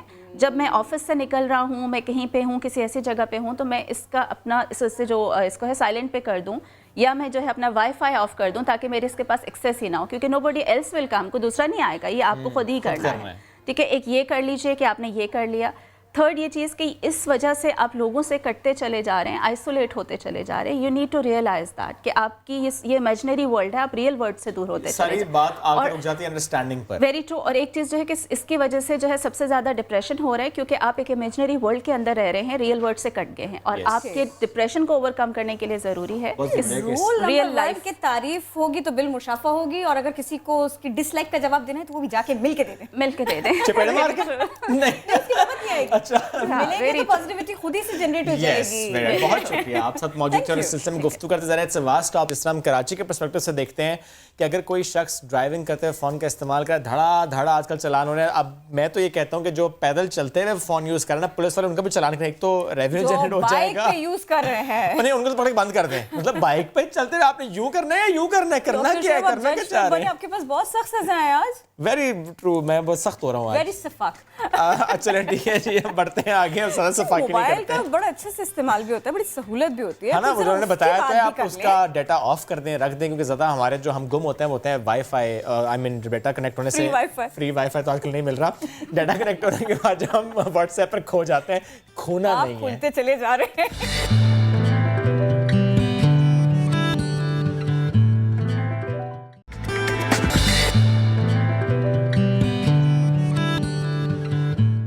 अच्छा देखिए, ये मामला जो डिस्टर्बिंग एलिमेंट्स हो जाते हैं ना, कुछ डिस्टर्बिंग वाक़यात हो जाते हैं, ये उसको दूर करने के लिए था। लेकिन मैं बिना डिस्टर्ब हुए ना अब एक और अच्छी सी बात को करना चाहती हूँ, और ये बच्चों से मुताल्लिक़ है। हमारे बच्चे महफूज हों, सलामत रहें, रोज़ कुछ नया सीखें, और इसके अलावा वो कुछ डिफरेंट करना चाहें तो वो भी करें। हमें ऐसा माहौल बनाना चाहिए, और ऐसा माहौल बन रहा है। ऐसा माहौल बन रहा है जनाब, क्लास 1 का बच्चा और एंड्रॉइड गेम्स बना सके, रिपोर्ट्स के करतब दिखा सके, और मैथ के मुश्किल सवाल ऐसे हल कर ले कैलकुलेटर के बगैर। This is stem education. और स्टेम एजुकेशन यानी science, technology, engineering and maths, stem. तो कराची में मुख्तलिफ स्कूल्स में बच्चों को स्टेम एजुकेशन दी जा रही है, और एक इदारा जो कि इस सिलसिले में बहुत काम कर रहा है, उनकी CEO समन मजीद साहिबा हमें ज्वाइन कर चुके हैं विद विद किड्स। और पाले बच्चे, प्यारे बच्चे भी हैं, होनहार बच्चे। Good morning. पाले वालेकुम सलाम, कैसी हैं आप? अल्हम्दुलिल्लाह। It's always good to see you, it's always good to talk to you. ये बताएं कि हम कितना आगे बढ़ चुके हैं आप, क्योंकि आपके इदारे ने इनिशिएट किया, बहुत से स्कूल्स इसको अब अडॉप्ट कर रहे हैं, सही है? अब हम कहाँ खड़े हैं? अच्छा, इनिशियली जब हम लास्ट टाइम आए थे तो वी ओनली डिस्कस के जो बच्चे हमारे पास आते हैं और ये कोर्स yes, exactly, वीकेंड पे। लेकिन इस दफ़ा हम ये चीज़ आपके सामने प्रेजेंट कर रहे हैं कि फिजिबल करने के लिए why not school adopt this curriculum, stem को अपने करिकुलम में इंटीग्रेट करें। वो इस पे काम कर रहे हैं। बहुत सारे स्कूल हैं, आज हमारे पास डिफरेंट स्कूल्स के बच्चे, मैं बता दूंगी तुम्हारे सारे सवाल के जवाब, आप प्लीज। स्कूल्स के बच्चे हमारे पास अभी बैठे हुए हैं। ये अभी आपको थोड़ा बताएंगे कि ये लोग क्या कर रहे हैं। हम अल्हम्दुलिल्लाह this is our 4th year that for you schools जो अभी हमें ज्वाइन कर, लेकिन कुछ स्कूल्स हैं जो पिछले 4 साल से हमारे साथ काम कर रहे हैं, और उन बच्चों ने स्टार्ट किया था from 1 and now they are in different grades और they are doing all this stuff. तो ये जो बच्चे हैं ये डिफरेंट स्कूल्स के हैं और वहीं पर एजुकेशन हासिल करें स्टेम की, आपके पास आ रहे हैं? नहीं, अब ये इनिशिएटिव है कि we are going to different school. Okay great. तो मरियम की तरफ आते हैं। मरियम, कब से आप स्टेम एजुकेशन हासिल कर रही हैं? 3rd year. We just started. You just started. अच्छा जी। तो अभी तो फिर बिल्कुल स्टार्ट है। तो आपका इंटरेस्ट किस में है? इंजीनियरिंग में है, मैथ्स में है, रिपोर्ट्स में है, साइंस में है, किस में? अब सीख रही हैं, पहले से भी थोड़ा बहुत कुछ ट्राई करने की कोशिश की थी ना? वीडियोस वगैरह देख लेते हैं लोग, बहुत कुछ कर लेते हैं। Yeah, sometimes. फिर भी मुझे बताएं ना। वो शी इज फ्रॉम यूएई, अभी ये आई हैं पाकिस्तान। विंटेज स्कूल में ये अभी एडमिट हुई हैं और न्यूली ओपन स्कूल, और वहाँ पर she is just started the robots. तो यानी कि आपका इंटरेस्ट रोबोट्स में है, आप उससे मुतालिक सीख रही हैं। तो फिर हम क्यों ना मोहम्मद बिन फैसल की तरफ आ जाएं। मोहम्मद बिन फैसल का इंटरेस्ट किस में है? अल्हम्दुलिल्लाह, my interest is in robotics and Android gaming. अभी किस क्लास में हैं आप? I am in class 8 O levels। 8 में है, ज़बरदस्त। तो ये जो आप रोबोट्स का इंटरेस्ट बता रहे हैं, कोई आपने प्रोजेक्ट बनाया? Yes, I made certain projects, बहुत सारे प्रोजेक्ट बनाए हैं मैंने। जैसे एक ऑब्स्टिकल अवॉइडिंग कार जो अल्ट्रासोनिक सेंसर यूज़ करते हुए जो वेव सेंड करके रिसीव करती है और रुक जाती है based on the distance given it to it. And many other projects we give commands and actually it's like we tell the robot that where to go, how to go. Great commander, जबरदस्त, I like it. और ये छोटू सरकार बात कर लो हमसे थोड़ी सी। ज़ाविया। या आपकी वाटर बॉटल है आपकी? मैथ्स के लिए आए हैं। ओ ज़ाविया, मैथ्स के लिए तो यानी कि हम इनसे कुछ सवाल करेंगे, ये फौरन बताएंगे। सवाल आप ही करेंगे, ये मुश्किल सवाल आप कर सकती हैं। एक मिनट दो तीन चीजें मैं जरा ना छोटी सी पूछनी है। वाटर बॉटल आपका है? सारा पानी पी लिया? इतना सा भी नहीं छोड़ा मेरे लिए? क्यूट। नहीं।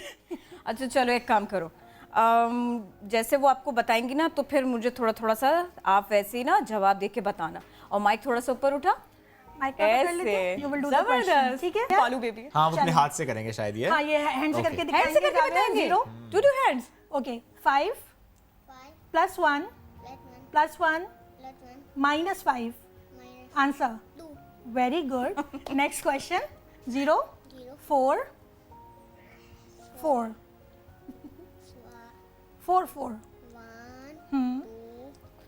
He is in class KG only. KG का बच्चा है। तो he is in KG only. छोटू सरकार। Brilliant. Okay, +5. Okay, -2. Close to. Yes. What's the answer?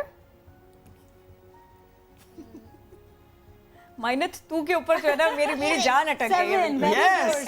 क्या बात है। अच्छा, if I'm not wrong, तो पहले क्लास 1 से आप लोग स्टार्ट नहीं कर रहे थे? बिल्कुल, तो आपने और लेवल एनहांस कर दिया है। हम नीचे आए हैं and we are starting from now KG.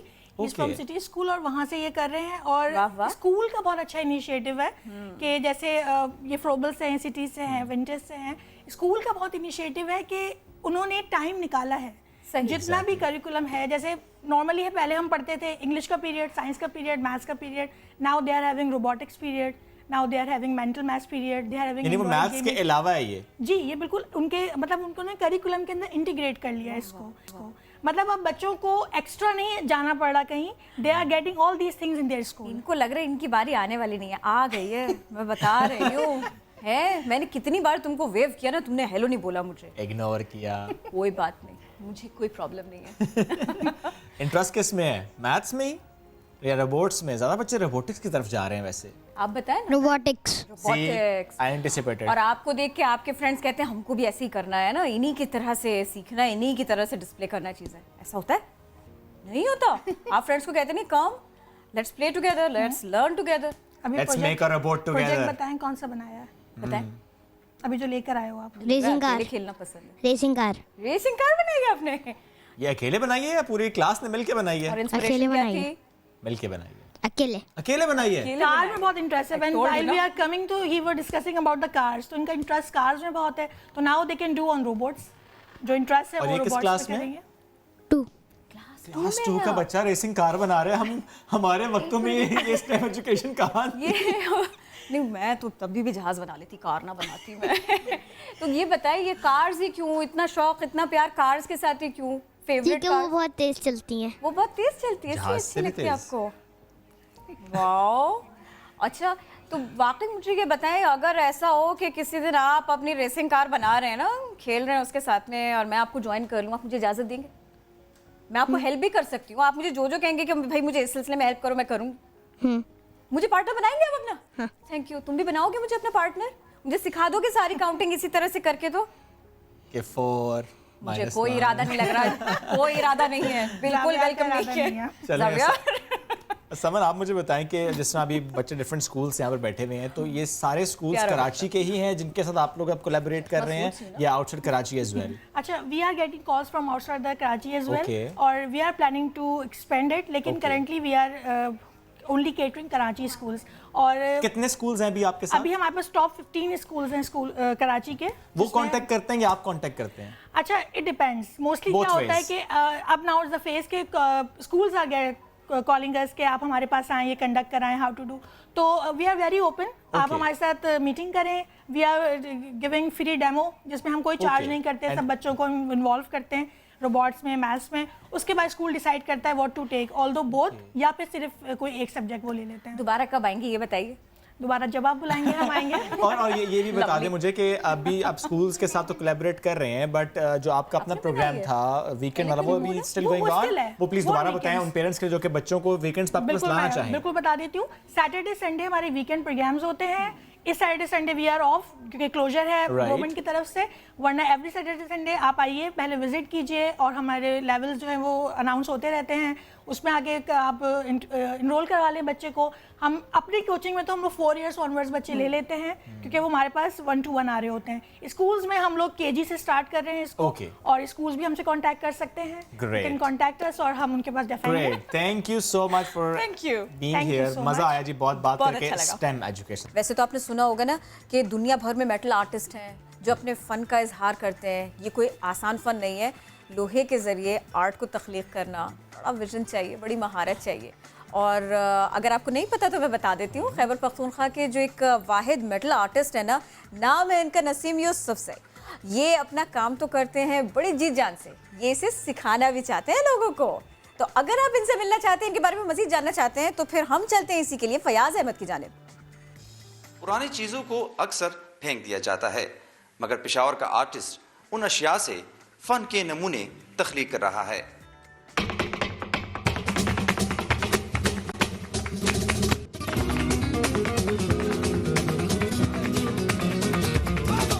इसका नाम है मेटल आर्ट। इसी नाम से दुनिया भर में पहचाना जाता है, लेकिन पाकिस्तान में चूँकि कोई करता नहीं है। मैंने खुद से ये सीखा और ख़ुद से बना रहा हूँ। गॉड गिफ्टेड एक टैलेंट है, अल्लाह ने मुझे दिए। बाकायदा मैं किसी एकेडमी नहीं गया। जो अक्सर लोग पेंट देते हैं और कबाड़ी पे बेच देते हैं, उनके काम का नहीं होता। तो मैंने वो मटेरियल जमा किया, कुछ में सीख की राड्स भी थे और उसमें रिंग्स भी थे और स्प्रिंग भी थे, हर तरह की चीज़ें उसमें थी मेरे पास। छोटे छोटे जानवर जो मैंने बनाए, इसमें जहाज बनाया है, इसमें मोटरसाइकिल बनाई हुई है, बगले बनाए हुए, इस तरह से बहुत सारे तोते बनाए हुए हैं।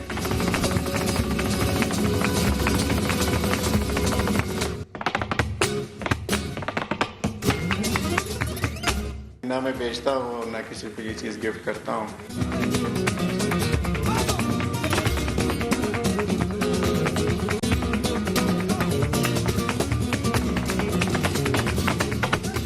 ये मैं अपनी शौक के लिए करता हूँ, बस अपने सुकून के लिए। जब मैं ये बना देता हूँ तो मुझे खुशी होती है।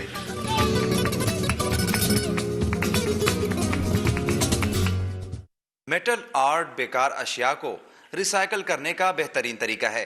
कैमरामैन कामरा खान के साथ फयाज अहमद, समा, पेशावर। तो जनाब ये मौजू को इसलिए बदला था क्योंकि अब मौजू बदलने भी जा रहा है और साथ के साथ करंट सिचुएशन से जुड़ा हुआ भी है। कैसे, मैं बताती हूँ, एक बार फिर से मैं ही बता रही हूँ आपको इस बारे में। कोरोना वायरस है, बिल्कुल है।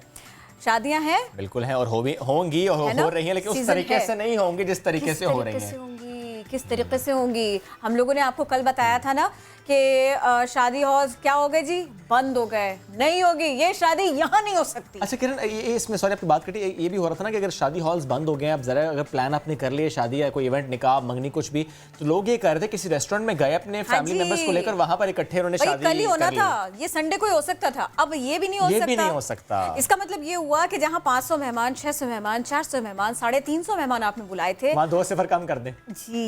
अब आपको जो है ना वो कम से कम पे जाना पड़ेगा। अब कम से कम पे आप जाएंगे, इवेंट आपका है, लेकिन रोजी किसी और की है, काम किसी और का है, किचन किसी और का है, इस सबसे जुड़ा। तो अब आपका इवेंट कैसे हो सकता है? अब इस एक शादी से वाबस्ता कितने लोगों का रोजगार हो सकता है और वो कितना सफ़र करेंगे? और इस सिचुएशन में अब वेडिंग प्लानर्स क्या कर रहे हैं? तो कुछ क्विक आइडियाज भी होने चाहिए, और आइडिया हमें इसका भी होना चाहिए कि कौन कौन मुतासर होगा ना। Exactly, we have Mohammad Waqas, wedding planner. Good morning. Good morning. कितना नुकसान, कितना मुतासिर बिजनेस हुआ है ये? देखें, आपने जिस तरीके से इंट्रोडक्शन दिया इस सेगमेंट का, उसमें ही आपने बहुत सारी बातें कर दी कि कोई भी इवेंट जो होता है वो अगर दिख रहा होता है तो ये एक आइसबर्ग के मानंद है कि जो ऊपर आपको दिख रहा होता है वो एक हमारा रिजल्ट होता है, मगर उसके नीचे कितने लोग वाबस्ता हैं, कितनी लेयर्स हैं, कितनी ये एक दरख्त की ब्रांच की तरह हैं जो कि पूरी हर जगह जा रही हैं। तो वो सब मिल मिला के जो है वो एक इवेंट हम खड़ा करते हैं। ऐसे तो नहीं मिलता। हाँ एग्जैक्टली। तो ये है कि वो इससे सिर्फ बहुत सारे लोगों के दिलों के अरमान बह गए, but apart from that daily wages पे लोग काम करते हैं इस इंडस्ट्री के अंदर, बहुत सारे लोग सिर्फ इवेंट्स के ज़रिए कमाते हैं, तो बहुत सारी चीज़ें डिस्टर्ब हुई हैं। इसका अब आगे किस तरीके से चीज़ें होंगी इसका भी हमें अंदाज़ा नहीं, but we are looking forward. हम सब एक दूसरे से बहुत कोऑपरेट कर रहे हैं। अब देखिए, आप चूँकि इवेंट्स वगैरह प्लान भी करते हैं, मुख्तलिफ लोगों के साथ काम भी करते हैं, वो जो फ्लावर अरेंजमेंट्स होती है ना, फूल वाला, उससे लेके वो मेहंदी माइयों में जो है ना वो कबाब पराठा, तो जलेबी भी हो, तो गोल गप्पे भी हो, तो ये भी हो, तो वो भी हो, ये सारे के सारे लोग एसोसिएटेड होते हैं। तो मैं चाह रही थी कि थोड़ा सा वाजे करके ना आप लोगों को बता सकें कि जिस वक्त वकास एक इवेंट करने के लिए जाते हैं तो फिर कौन कौन होता है कि जो आपके साथ में लूप में होता है, यानी आम आदमी ये समझे कि कौन कौन है कि जिस पे जद पड़ी है। देखें, जब आप इवेंट कराते हैं तो सबसे पहले आपने जिक्र किया फ्लावर्स वाले का। अब फ्लावर वाला कहाँ से लेकर आता है, क्या ट्रांसपोर्ट यूज़ करता है, ठीक है, ये तो इट्स अ वन थिंग। फिर अपार्ट फ्रॉम दैट आपने किचन की बात की, कितने सारे डिशेस होती हैं, उसमें कढ़ाई वाला अलग जगह से आ रहा होता है, स्वीट डिश अलग जगह से आ रही होती है, तो बहुत सारे लोगों का रोज़गार जुड़ा होता है। प्लस फिर इसमें जो डेली बेसिस पे काम करने वाले जो वेटर्स हैं, वो लोग, फिर जनरल लेबर, फिर लोडर्स, ट्रांसपोर्टर्स, तो ये सारी चीज़ें हैं। अब सब मुतासिर तो वकास हुए, लेकिन हम अल्टरनेट की तरफ भी तो जाएंगे, हमारे पास ऑप्शन नहीं है। और द पॉइंट इज कि अब ये जो सिलसिला है, अब ये बहुत जल्दी थमने वाला नहीं है, इससे हमें लड़ना है, ठीक है। अब इससे हमें लड़ना है तो हमें डेफिनेटली अल्टरनेटिव्स की तरफ जाना है। अब वो हम किस तरीके से जा सकते हैं कि जो जिनके साथ हम डेली बेसिस पे काम करते हैं, जो लोग हमें काम देते हैं, उनको भी थोड़ा सा मतलब कि हमें भी ख्याल करना चाहिए उनका इस मुश्किल टाइम में। हमसे जितना हो सके, जितने भी इवेंट मैनेजर्स हैं, हम कोशिश करें कि इनकी ज़्यादा से ज़्यादा हेल्प करें, क्योंकि यही लोग हैं जो कि हमें बनाते हैं या आप लोगों के इवेंट्स और कल को जब चीज़ें बेहतर होंगी, इन्होंने ही आपको दोबारा से सपोर्ट करने, विदाउट देयर सपोर्ट आप कुछ कर नहीं पाएंगे। लेकिन अगर हम ये कर लें वकास, क्योंकि ज़रा इवेंट्स तो होने हैं, शादी ब्याह या निकाह एंगेजमेंट तो होने हैं, घरों में होनी है अगर फॉर एग्जांपल, और इन्हीं लोगों को आप लिंक करते हैं। अच्छा, जो बड़े पैमाने पर काम हो रहा था वो छोटे लेवल पर घर के अंदर हो जाए, थोड़ा सा तो चीज़ें चलती रहेंगी। एग्जैक्टली, देयर यू गो, आपने बात की। अभी कुछ दिन पहले ही हम अपने क्लाइंट्स के साथ बैठे हैं, बड़ी मेगा इवेंट्स हम प्लान कर रहे थे, और जैसी अब सिचुएशन आने लगी क्लाइंट्स घबराने लगे। तो अब हम इवेंट मैनेजर्स का एक रोल बनता है यहाँ पे कि हम उनको गाइड करें, ठीक है। अब वो लोग चाह रहे हैं कि ठीक है हम यहाँ पे आके कर लेते हैं, इस तरीके से कर लेते हैं, तो यू नो इट्स अस कि हम उनको गाइड करें कि शॉर्टकट नहीं लगाए, आइडिया पूरा चेंज करें, आइडिया चेंज करें। तो डेफिनेटली लोगों के साथ हम दोबारा बैठे हैं, हम लोगों ने छोटी स्केल पे चीज़ों को, क्लाइंट्स भी समझदार हैं। एक मिनट ना, बात आपकी कट रही है, सॉरी, बहुत लोग ध्यान से सुन रहे हैं। ज़रा मुझे बताइए कि वो जो बारात लेके दूल्हे को जाना था ना, बहुत सारे लोगों को, अब ज़रा उसको समझाइए या उस दुल्हन को समझाइए कि जिसका तो इवेंट अब होने ही वाला है, उसने इतना एक्सपेंसिव जोड़ा बनवा लिया है, जहेज उसने बना लिया है, उसको सब लोगों को दिखाना भी है। अब वो क्या करे? अब तो फिर 2 फैमिलीज का इवेंट रह जाता है। जी एग्जैक्टली, ऐसा ही है। जो हम रिसेंटली हमारे पास चीज़ें लाइंड अप हैं, वो हम इसी तरीके से कह रहे हैं, ठीक है। छोटे स्केल पे क्लाइंट्स भी कर रहे हैं और हम भी। तो एक ध्यान ये रखें कि आप जो भी इवेंट मैनेजर हायर कर रहे हैं, मेक श्योर कि उन सब ने मास्क और सारी चीज़ें प्रोटोकॉल्स फॉलो कर रहे हों, ठीक है। आपका जो खाना बन रहा है उसका ध्यान रखें, जो डेफिनेटली जो ईजीएस्ट वे है, हैंड सैनिटाइजर्स, हाथ धोने की जगहें, तो ये चीज़ें मेंटेन रखें। तो आई होप कि चीज़ें हो सकती हैं। हाँ। आपके एंड से ये सब कुछ कैसे क्रिस्टल होगा, बिल्कुल ट्रांसपेरेंट होगा, सारे लोग के सामने होगा कि भाई देखिए हम ये सब फॉलो कर रहे हैं और देखिए ये खाना भी अब आपके सामने पक रहा है। तो वही चीज़ें, सारी चीज़ें अपने सामने करवाएं, और हमारी भी सारे इवेंट मैनेजर्स की ड्यूटी बनती है कि देखें रिस्पॉन्सिबिलिटी सबकी। हमारी एक छोटी सी गलती कितना मास लेवल पे जा सकती है, तो हमें बड़ी एहतियात बरतनी चाहिए कि हम हेल्थ एंड सेफ्टी के सारे मेजर्स को ख़ास तौर पे देखें। ये सब कुछ हमने देख लिया। अब एक इवेंट हो रहा है जो ज़रा छोटे पैमाने पर हो रहा है, और देखिए ना वकास, अब हर कोई तो आपसे तो राबिता कर नहीं सकता ना, तो आप उसको थोड़ा सा गाइड करें। क्या हो सकते हैं क्रिएटिव ब्यूटीफुल आइडियाज़ कि अगर कोई बहुत किसी का इवेंट होने जा रहा है और वो उसमें थोड़ी चकाचौंध लाना चाह रहा है, कम लोगों पर और कम बजट, तो फिर वो क्या करे अलावा लाइट्स लगाने के? हाँ, ये सबसे सेफ है फिलहाल। हाँ, तो सबसे कम की तरह हमारा स्टाफ भी जो है ना, उसको हम थोड़ा सा कम रखें, और स्टाफ का हम जो मेडिकल चीज़ें हैं जो अगर इनकी Prepare तबीयत रखें। ख़राब है या ज़रा सा भी Creative idea सारे एक छुपा गए आप, आपको- ठीक है। तो उसको साइड पे ले, उनको सबसे पहले हम एलिमिनेट करें ठीक है, इससे, प्लस जो प्रॉपर मास्क्स हैं उनको हम फॉलो करें, फिर जो हमारे ग्लव्स हैं, हैंड सैनिटाइजर्स हैं, That चीज़ों includes को bride and groom as well, वो भी पहने मास्क। तो ठीक है जी। एग्जैक्टली तो ये Thank है you. कि सबकी जिम्मेदारी बनती है, सब मिलके करें पीछे कोई इंशाल्लाह। ना रहे। इससे हाँ, हमने हमें सब लड़ना है, ने मिलकर ठीक है? इससे लड़ना है, ना डरना है ना Exactly. मरना है। जी। बहुत शुक्रिया वकास, आप साथ मौजूद।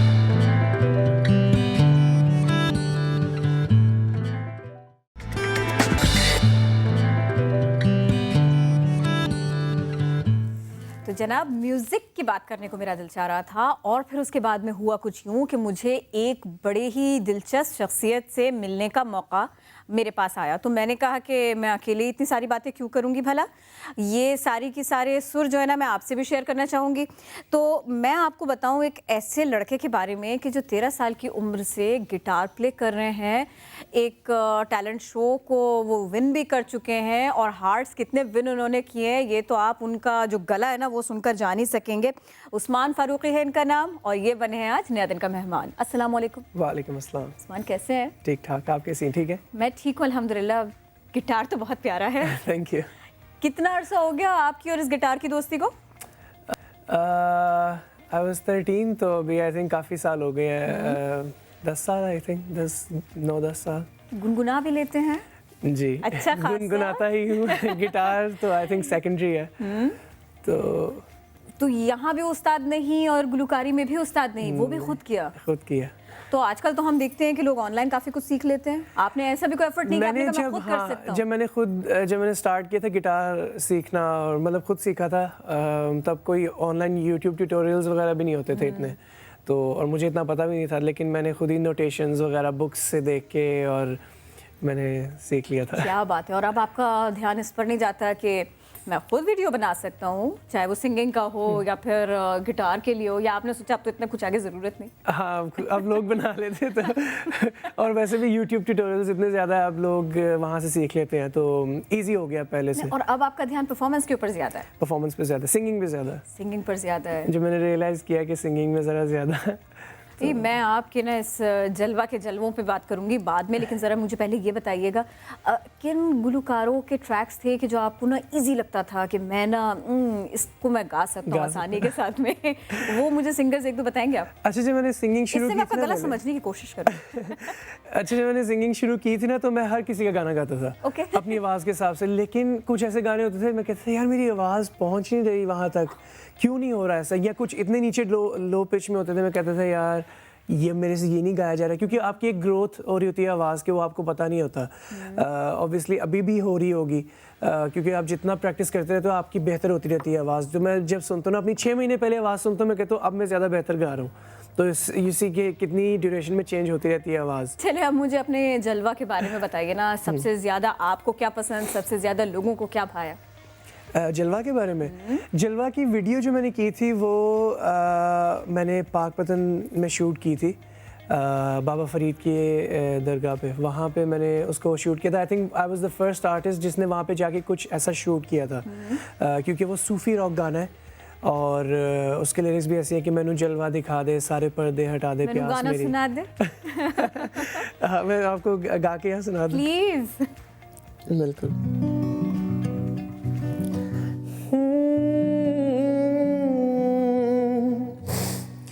सोनिया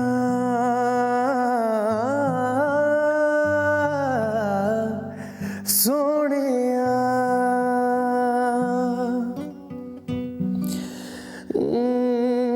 मेरा शौक ते ज़ौक तेनू लभदा फिरदा हर किते,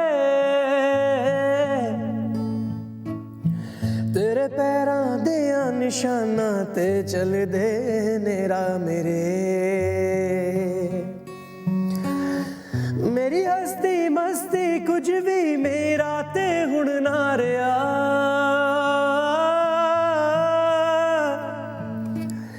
जो चीज भी मेरी सी मैं कर देती ये ना तेरे,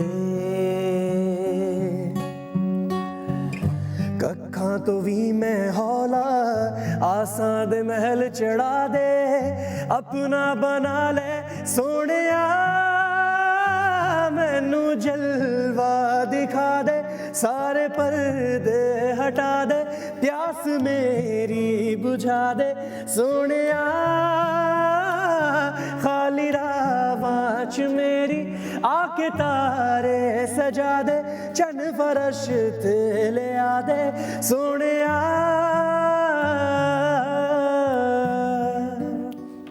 वाओ ब्रिलियंट, मुझे बहुत अच्छा लगा। Thank you so much. Video भी आपने मुझे बता दिया। अच्छा देखिए, अब थोड़ा सा जो मैं समझ पाई हूँ ना, तो अगर कोई आपके 10-20 ट्रैक सुनेगा ना, तो वो इस बात की आपसे ज़रूर डिमांड करेगा कि कोई भंगड़ा शंगड़ा टाइप होता, कुछ थोड़ा सा फास्ट ट्रैक होता, ऐसा कुछ ट्राई किया तो मुझे एक गाना और सुना देंगे प्लीज। भंगड़ा टाइप वो जगह फास्ट हो चलेगा, कुछ भी फास्ट। ओके मैं भंगड़ा टाइप ऐसे गाता तो नहीं लेकिन आपके लिए गा देता हूँ। अरे क्या बात है आपकी। बिल्लोनी तेरा लाल कगरा, बिल्लोनी तेरा लाल कगरा, हाय तड़ पावे साड़ी जान कढ़ जावे, तेरा लाल कगरा, हाय तड़ पावे साड़ी जान कढ़ जावे, तेरा लाल कगरा, राता दी नींद उड़ावे, बिल्लोनी तेरा लाल कगरा, बिल्लोनी तेरा लाल कगरा। ये मेरे बहुत अच्छी दोस्त है सहारा यूके, उनका गाना है और मैं जब भी गाता हूँ बहुत खुश होते हैं। मैं खुद इतनी खुश हुई, और जो गिटार आपने प्ले किया उसके तो क्या ही कहने। मैंने डांस करवाया था गिटार पे। अच्छा। लोगों को, क्राउड को मैंने गिटार पे डांस करवाया, सिर्फ गिटार, कुछ भी नहीं, और मैं गा रहा था। बहुत दफा ऐसा लोग एंजॉय कर रहे थे। बहुत दफा ऐसा हुआ है। जाओगे कहाँ, मुझे ये गाना सुनाया, जाओगे कहाँ, मैं इसको ऐसे बनाती हूँ। Please 2 line please. बिल्कुल। दिल मेरा तोड़ के जाओगे कहाँ, रहूँगा मैं तुझ में चाहे लाख हो जुदा, दिल मेरा तोड़ के जाओगे कहाँ, रहूँगा मैं तुझ में चाहे लाख हो जुदा, जितना सितम तुम मुझ पे करोगे, कल को फैसले पे तुम अपने ही रहोगे, खुद जो सहोगे तुम याद आऊंगा, जहाँ तुम जाओगे मुझे ही पाओगे, कहा था ना छोड़ना अब नहीं मिलना, दिल मेरा तोड़ के जाओगे कहाँ, रहूंगा मैं तुझ में चाहे लाख हो जुदा। शौक यूथ हो गया ये तो। नहीं मैंने ये नहीं कि खाली दिल तोड़ने वाले, मैंने लव सॉन्ग भी रिलीज किया था खूबसूरत नाम का। कितना खूबसूरत, बहुत खूबसूरत। उसके लिरिक्स ही ऐसे, मैं आपको बताता हूँ। Please please. बड़ी खूबसूरत हो तुम, जिधर देखूं बस तुम ही तुम। तो ये मैंने लव सॉन्ग भी रिलीज किया था। इंस्पिरेशन बताएंगे मुझे आप? इसकी ऐसी कोई इंस्पिरेशन नहीं है, लेकिन ये जवाब तो उमूमन लोग ऑन कैमरा ही देते हैं। Thank you so very much. आप आए, गिटार उठाए और आपने हमें इतने सारे गाने सुनाए। चलिए फौरन बढ़ते हैं आगे। हम प्रैक्टिस की बात करेंगे जो कि कई बीमारियों का बायस बनती है। आजकल रोजाना हम बात करते हैं कि जब घर से बाहर जाएं हाथ धोकर जाएं, वापस आएं फौरन हाथ धोएं, जब वक्त मिले सैनिटाइजर यूज करें।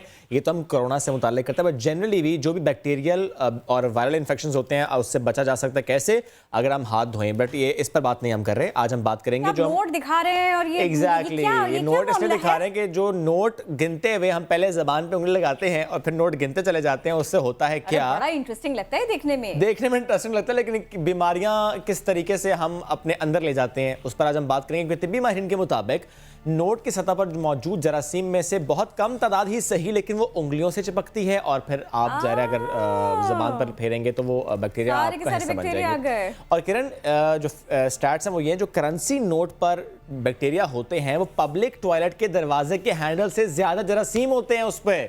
तो ये आदत कितनी खतरनाक है, कितनी नुकसानदेह है, जो कि देखने में किरण कह रही थी इंटरेस्टिंग बहुत लगती है, इस पर हम बात करते हैं। ये मैं सही बता रही हूँ, एग्जैक्टली खुद हम करते हैं और आप एक दूसरे को देख के कह रहे थे कितनी तेजी से देखो, कितनी तेजी से कर लिया। अगर इसने यूं जबान पे हाथ नहीं लगाया तो हो नहीं सकता था, यही टेक्निक है। इसलिए भी करते हैं दो नोट इकट्ठे ना चले जाएं, इसलिए भी करते हैं। एनीवेज, हेल्थ एक्सपर्ट डॉक्टर सहर जावेद चावला साहिबा ने ज्वाइन किया। गुड मॉर्निंग, कैसी हैं आप?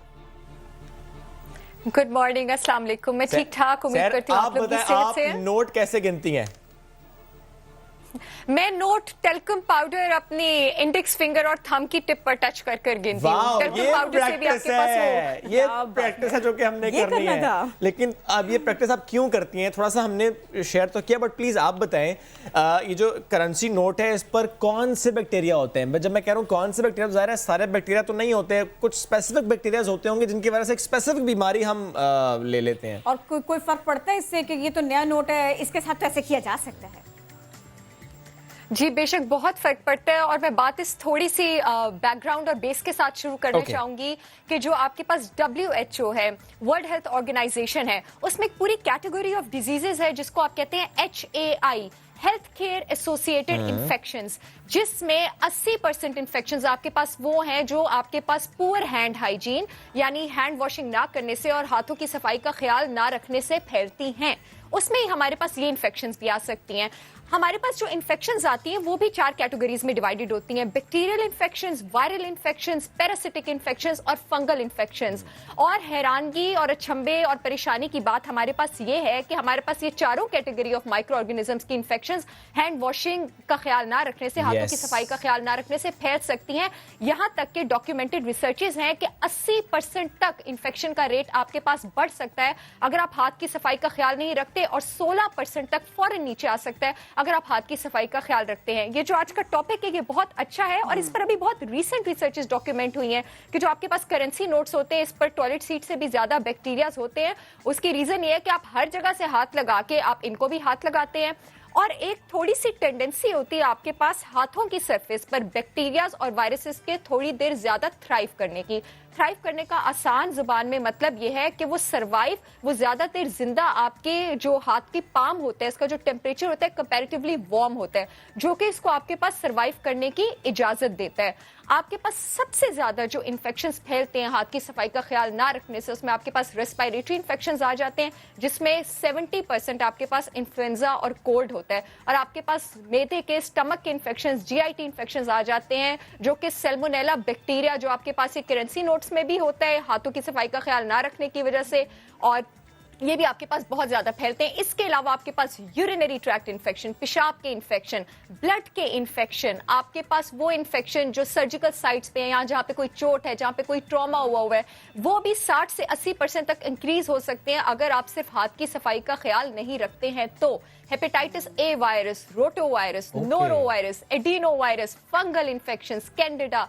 आपके पास एक ग्रुप ऑफ ड्रग्स होता है एरिथ्रोमाइसिन। एरिथ्रोमाइसिन रेजिस्टेंट बैक्टीरिया की एक क्लास है, वेंकोमाइसिन रेजिस्टेंट एंटेरोकोकस। अगर आप हाथ की सफाई का ख्याल नहीं रखते हैं तो ये जो रेजिस्टेंट बैक्टीरिया होता है, यानी वो बैक्टीरिया जो आपके पास इन मेडिसिन को रिस्पॉन्ड नहीं करता, उससे भी आप इन्फेक्ट हो सकते हैं। अच्छा, मैं ये सोचती थी कि भाई नोट गिनते वक्त हाथ की सफाई नहीं दिखानी चाहिए, लेकिन हाथों की सफाई का ख्याल रखना चाहिए ना। ये आपसे बात करके मुझे अंदाज़ा हुआ सर, ये तो मेक श्योर करना पड़ेगा हाथों की सफाई। और ये सिर्फ बात, अगर अब हम नोट ही की बात कर रहे हैं, मुझे ये बताइए कि फिर ये सिर्फ नोट ही के लिए क्यों? फिर हम लीगल डॉक्यूमेंट्स, पेपर्स, न्यूज़पेपर्स जो ऑफिस में रखे हुए हैं, लाइब्रेरीज में रखे हुए हैं, थोड़ा सा वहाँ भी ख्याल रखा करें इसी बात का। जी बिल्कुल, हर जगह पे ख्याल रखना जरूरी है। जो आपके पास CDC और WHO गाइडलाइंस हैं वो ये कहती हैं कि अगर दिन में आप 5 बार हाथ धोते हैं तो आप इस इन्फेक्शन रेट को बहुत ज्यादा कंट्रोल कर सकते हैं। अब अनफॉर्चुनेटली हमारा कंट्री जैसे कि डेवलपिंग कंट्री में आता है, हमारे कंट्री में डेली ये हेल्थ केयर एसोसिएटेड इन्फेक्शंस की वजह से जो डेथ का रेट है वो सिर्फ बच्चों में 4000 children per day are dying. ठीक है सर, यानी सिंपल समझने की बात यह है कि गाइडलाइंस को फॉलो करें, 5 बार दिन में हाथ धोएं तो तमाम बैक्टीरिया, वायरस, फंगल इन्फेक्शंस, इन सब से हम बच सकते हैं। बहुत अच्छा लगा आपसे गुफ्तगू करके, तो इस प्रैक्टिस को हमने जरूर अपनाना है। वक्त हो गया खत्म, होगी मुलाकात कल, रखिए अपना ख्याल, तब तक के लिए अल्लाह हाफिज।